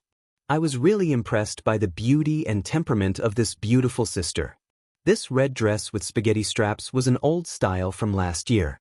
When it was first released, many people complained that it was in the style of a karaoke girl. But today, Xianxia gave a new interpretation. People are not defined by clothes, but by people. This Weibo post had more than 5,000 comments and more than 10,000 likes. There were also well-known music critics who posted on Weibo. E.g. Grey Turtle V. Many netizens have asked me to comment on C7's live broadcast today. I don't know much about the idol industry, but I have to admit that I have a rigid understanding of this industry. After watching the live broadcast today, I changed my view. The singing and dancing skills of these children are really good, especially the lead singers singing. I believe that even if they debut as singers, they will have a place in the music industry. But what amazed me the most was at Xianxi's electric guitar. Last time, your Xianxia was so amazing that my father was influenced by you and received Western medicine treatment. His condition has improved and he listens to your impromptu performance several times a day. I don't know much about folk music, but I might be considered an expert when it comes to pop music. Your electric guitar accompaniment is bright and pleasant to the ear, and your playing skills are skillful. Push, vibrato, skip as well as the climax, hit, hook, and slide are done smoothly and freely. In terms of atmosphere rendering, you have reached the realm of perfection. You can be called a master. There were more than 10,000 comments on this Weibo post, but there was a lot of controversy. Wow, cultured people's compliments are so different. Our sister E is so capable. How much did you get paid to brag like this? Last time, you praised her Xianxia to the skies, and now you're praising her electric guitar. This is King ridiculous. Do you think you're cultivating both magic and martial arts? She's pretty good, but she shouldn't go so far as to praise a master. A real master would laugh so hard that his teeth would fall out. But soon, a famous musician in China updated his Weibo, which was almost overgrown with weeds. Lao Mu V. The little girl plays the electric guitar well. Her hands were itchy, so she mixed the bass. The finished product is rough. Everyone listen to it and have fun. Attached is a 3.5-minute audio track. The spectating netizens clicked on it excitedly. Why did this melody sound so much like C7 song? It can't be, right? *CK, it was true. And if one listened carefully, they would realize that the sound of the electric guitar was the part where Xianxia played it. After the addition of the bass, there was a thick and rich tone, and there was more tension. In an instant, the whole song was raised to a higher level. Half an hour after the Weibo was posted, the number of comments exceeded 50,000. The entire internet was boiling over. Chapter 141. No way, right? A member of the national team is playing a boy group's dance song? What the hell, is this person famous? I've never heard of him. Where did he come from to support the vase fairy? There's actually someone who doesn't know Old Mu? Question mark face. Have kindergarten kids started surfing the internet? Oh my god, Old Mu. The record holder for the highest album sales in China, the record holder for the most number of people attending a concert in China, don't you think he's hot? Using hot to define Teacher Mu is really insulting. Just buy a book on the history of modern Chinese music and you'll find that he's an immortal who occupies an entire chapter. He created a new genre, a new pattern, and a new style of stage performance. Let's put it this way, C7 is the junior, and Teacher Mu is the ancestor, got it? The appearance of a big shot was shocking enough, but he was even playing a duet with someone else. C7's popularity soared, and the title track, Focus, swept through the top 3 of the major music charts with unstoppable momentum. The self-deprecating group of fans had truly broken out of the entertainment circle. There were also more people who recognized Xianxia's awesomeness, Xianxia, electric guitar, these 2 contrasting musical instruments, yet in her hands, she was able to perform them to the best of her ability. It was incredible. At the manor, after watching the live broadcast, Li Jinyu was still a little unsatisfied. Sigh, the cameraman didn't even give Sister E more screen time. No, when Sister E comes back, I'm going to give her more screen time. I'm going to make her look beautiful. Shi Sui leaned lazily on the sofa while Xiao Naofu imitated his movements. Its soft body leaned against the pillow with its little but facing up as it played with its tail wagging. At the thought of Xiangyi's imminent return, the atmosphere between the cat and man became much more harmonious. Buzz, Shi Sui's phone vibrated. He picked it up and took a look. His ink-black eyebrows suddenly rose. Little Rabbit, Senior, my little uncle asked me out for a drink. I might not be home tonight. Please take care of Xiao Naofu. Oh, *degree*. Oh, Shi Sui gently gritted his teeth. Taking his little niece out for a drink at night? Very good. The netizens in the live streaming room noticed Shi Sui's abnormality. Is Shi Ingdi angry? Anyway, it's visible to the naked eye. Woo, Big Brother looks so cool like this. The sense of immersion is too strong. I feel like he's going to pin me against the wall in the next second. Stop talking, I'm starting to feel fetal movement. South City, at the entrance of a private bar. This bar was opened by a friend of Xiangfeng's. It was not open to the public.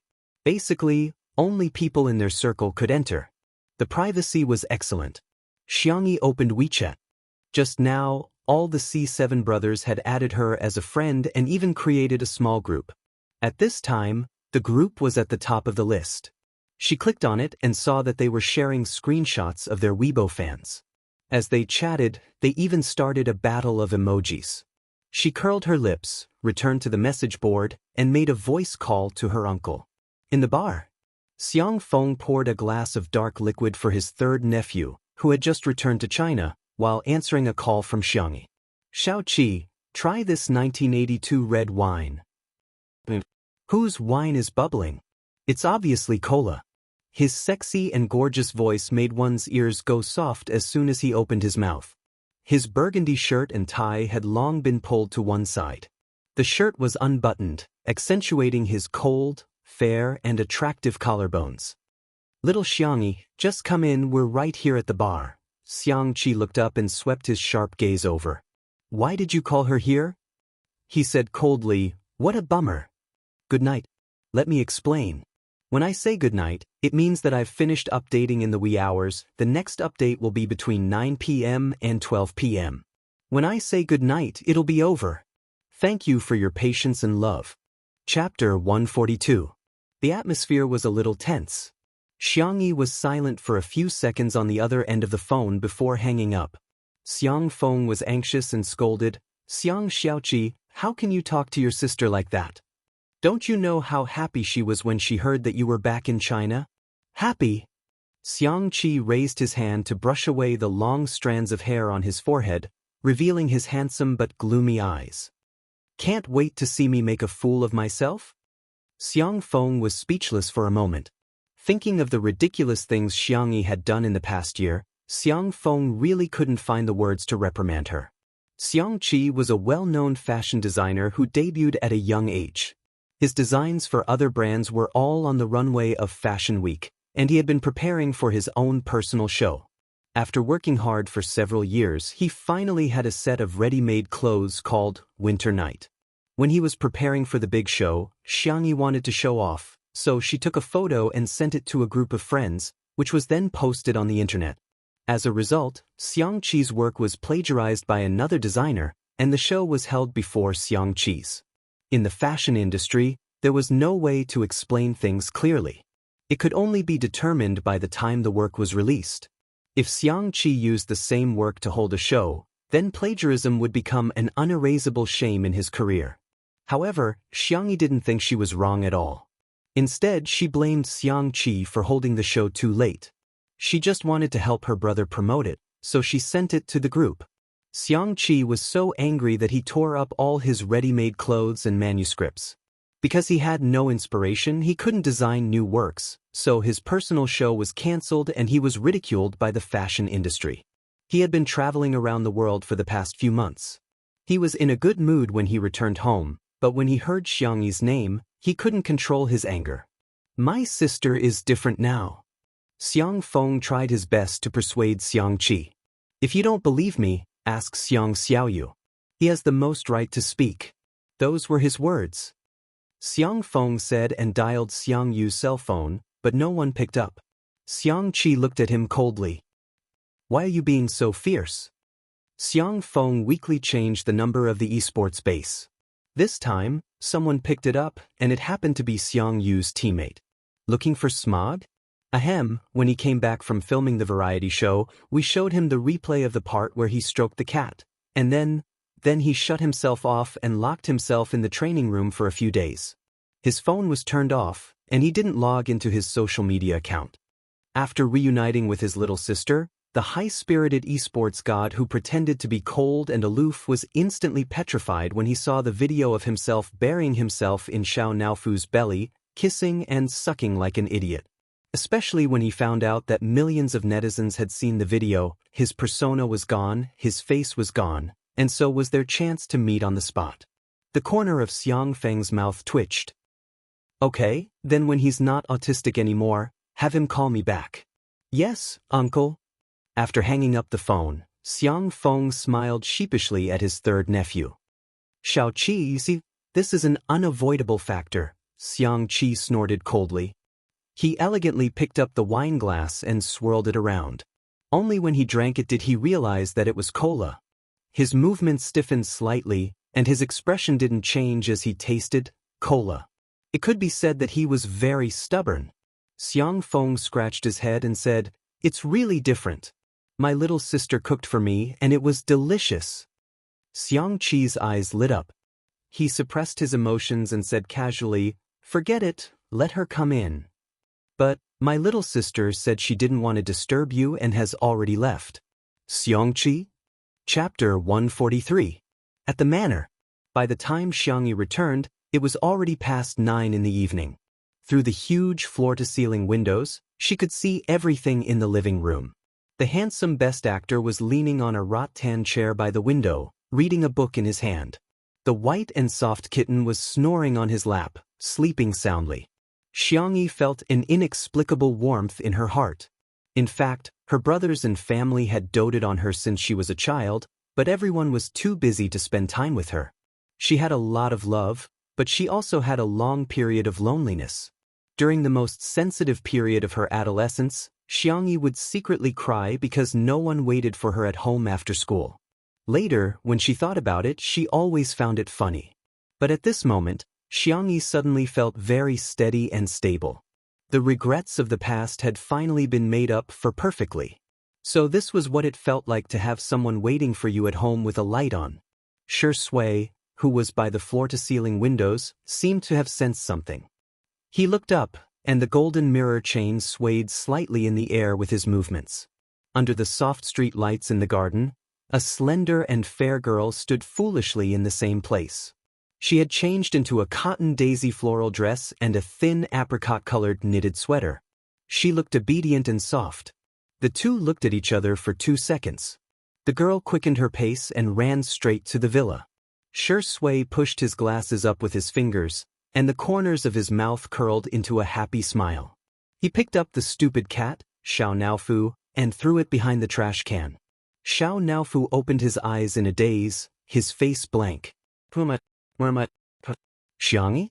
The little kitten jumped over the obstacle and ran to Xiangyi's side, only to find that someone was 1 step ahead of it.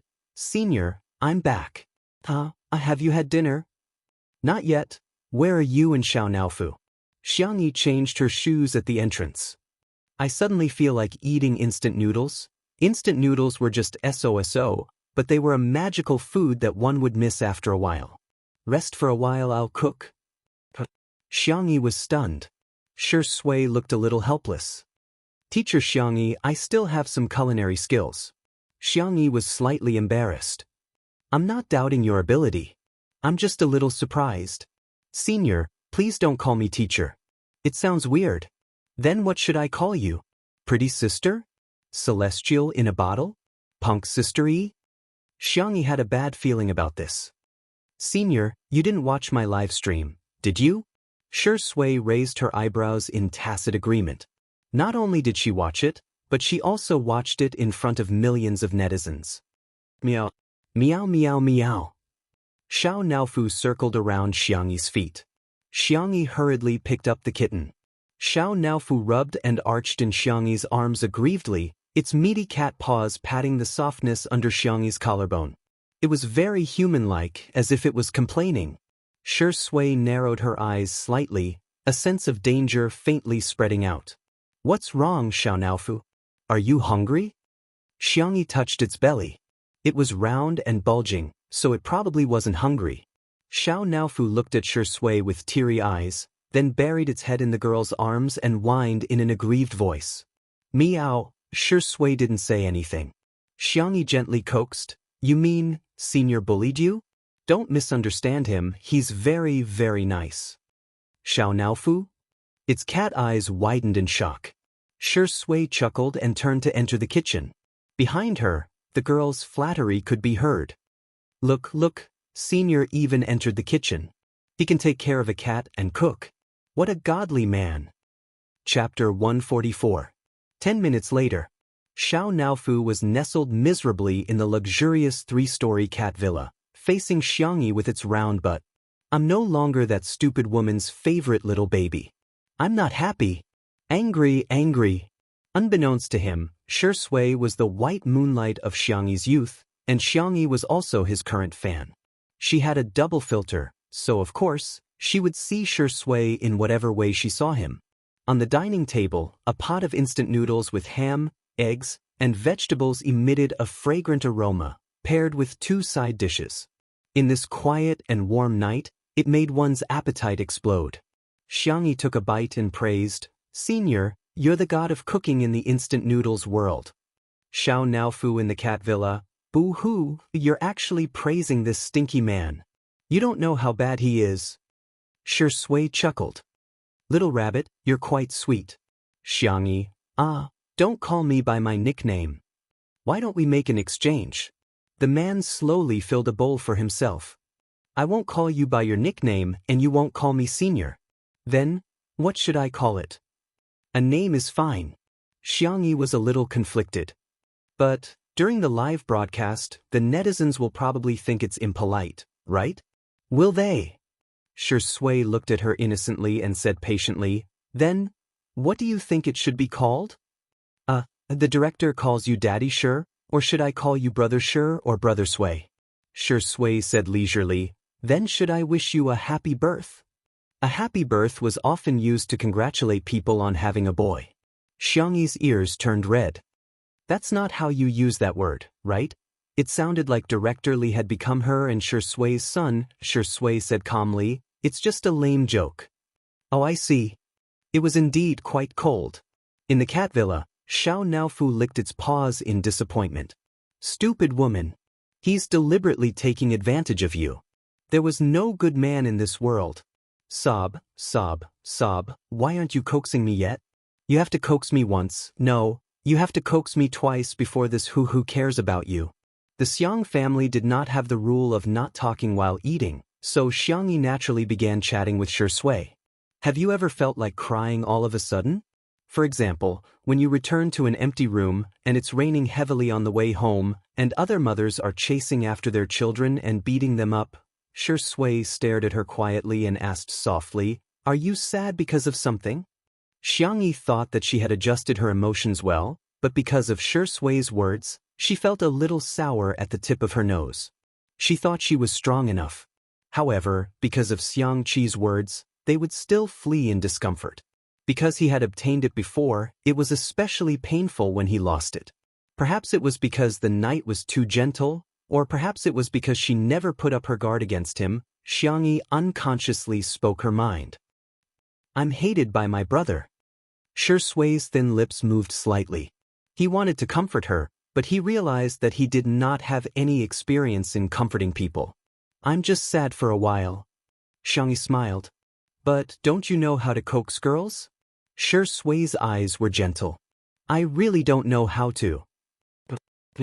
Xianxia originally wanted to ask if he had ever dated a girlfriend, but she felt that this topic was too abrupt, so she changed her mind.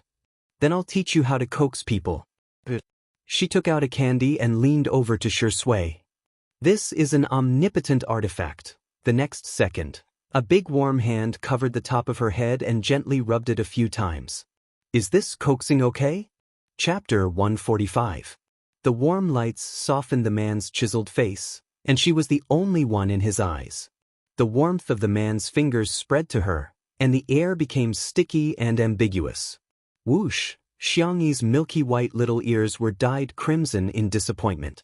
Her starry eyes widened in surprise, astonishment, and most of all, shyness.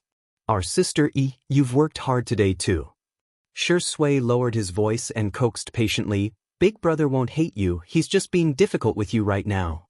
Don't take it to heart, okay? Thump thump. Her heartbeat was astonishingly fast. Xiangxia sat back in her chair and put some distance between them. She stammered. She was a mommy fan, how could she be moved? I'm going to check on Xiao. The girl found an excuse to leave. The man's deep eyes followed her back and stopped. In front of the cat villa. Xiangxia said softly, Xiao, are you not angry anymore?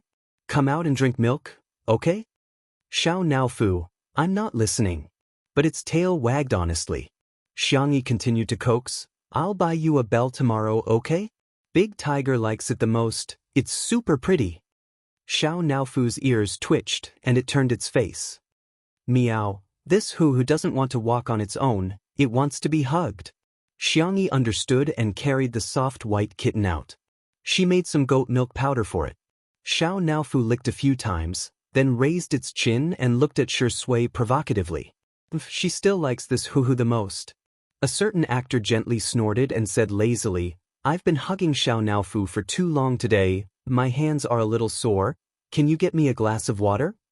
His slender fingers carelessly rubbed his wrist. It was clearly a question, and there was no trace of coquettishness or coyness, but it made one's heart ache. Xiangxia, I'll go right now. Shui winked at Xiao. F*CKU. Xiao never expected that it couldn't win against a green tea, a white lotus, and would even act coquettishly. Lost. The goat milk in the bowl instantly lost its fragrance. Dawn. Shua. Xianxia pulled open the curtains, and the faint morning light shone on his shoulders. The black robe was draped loosely over his body, and the chest was open, revealing the shape of his abdominal muscles.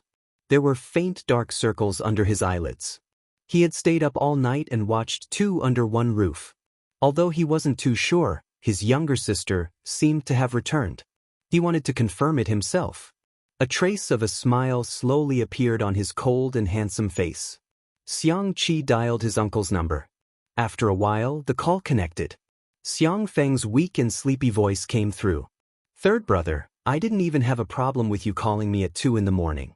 What are you doing so early in the morning? Xianxia went straight to the point.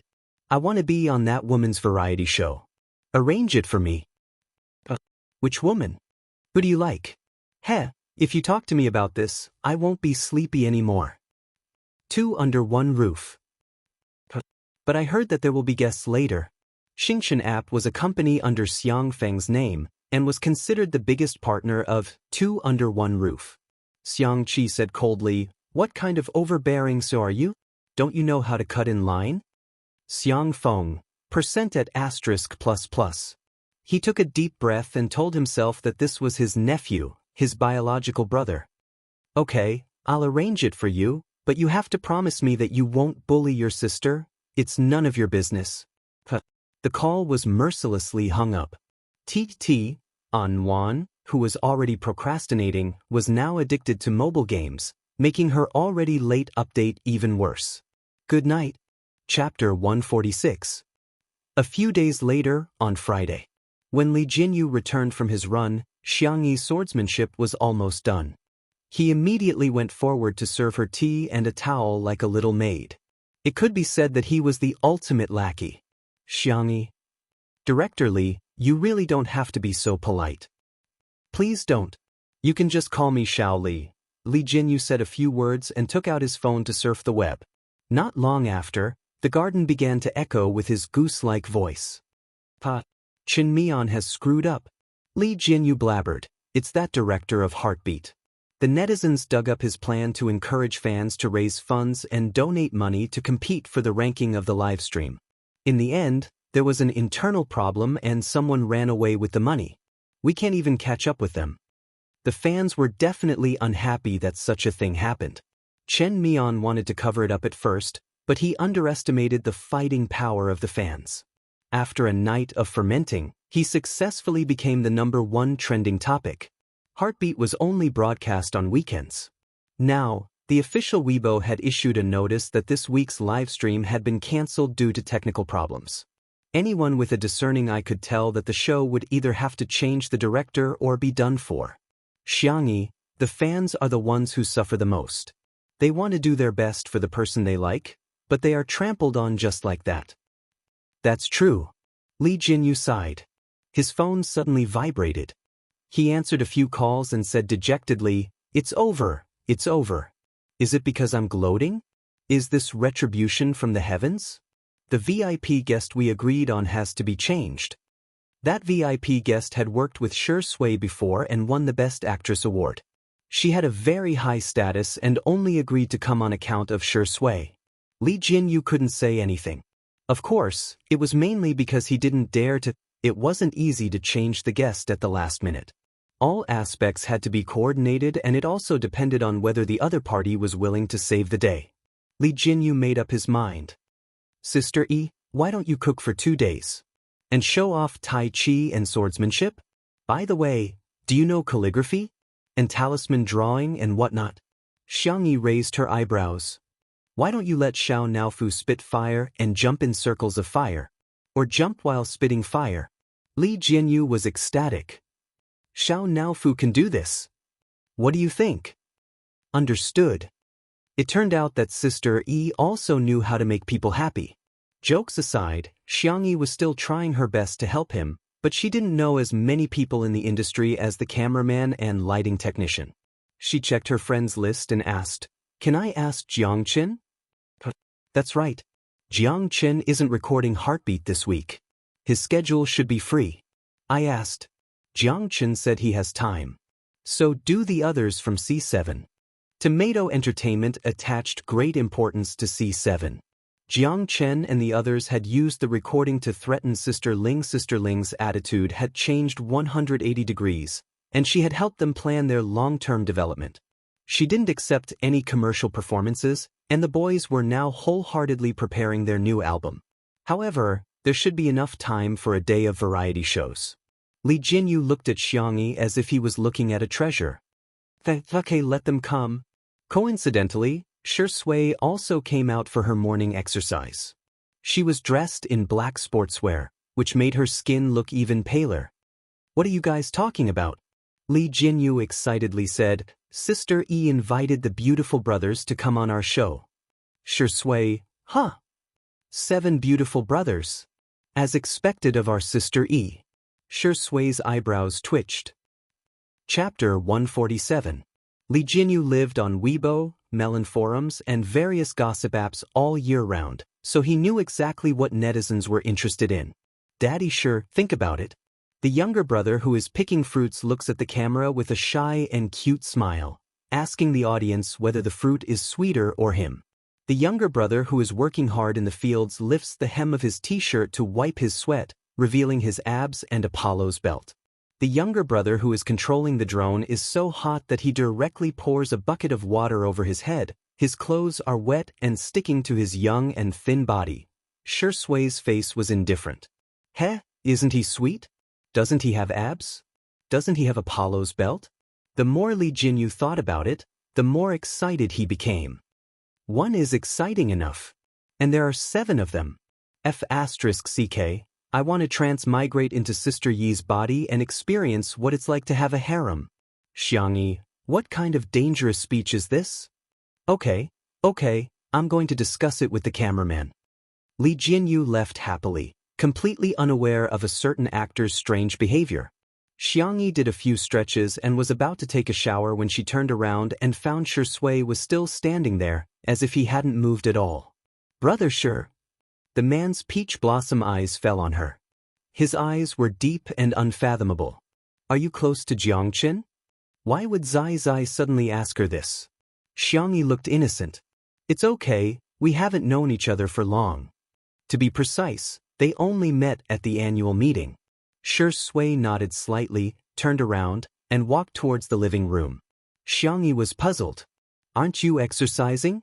Shui answered casually, Xiao Naofu ate too much, I'm taking it for a run. Xianxia, huh? Is it the running that I understand?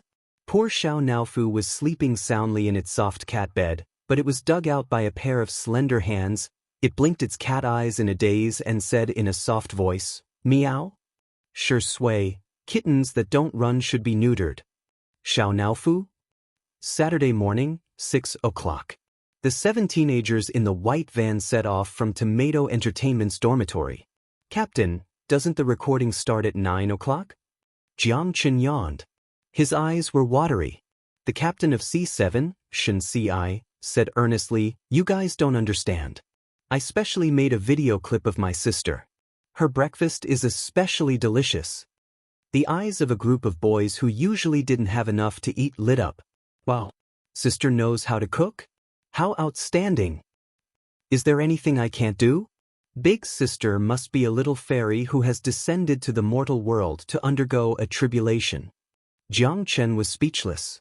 You haven't even seen elder sister, why are you already bragging? Did you guys secretly learn to bootlick behind my back again? But big sister is making breakfast for so many of us.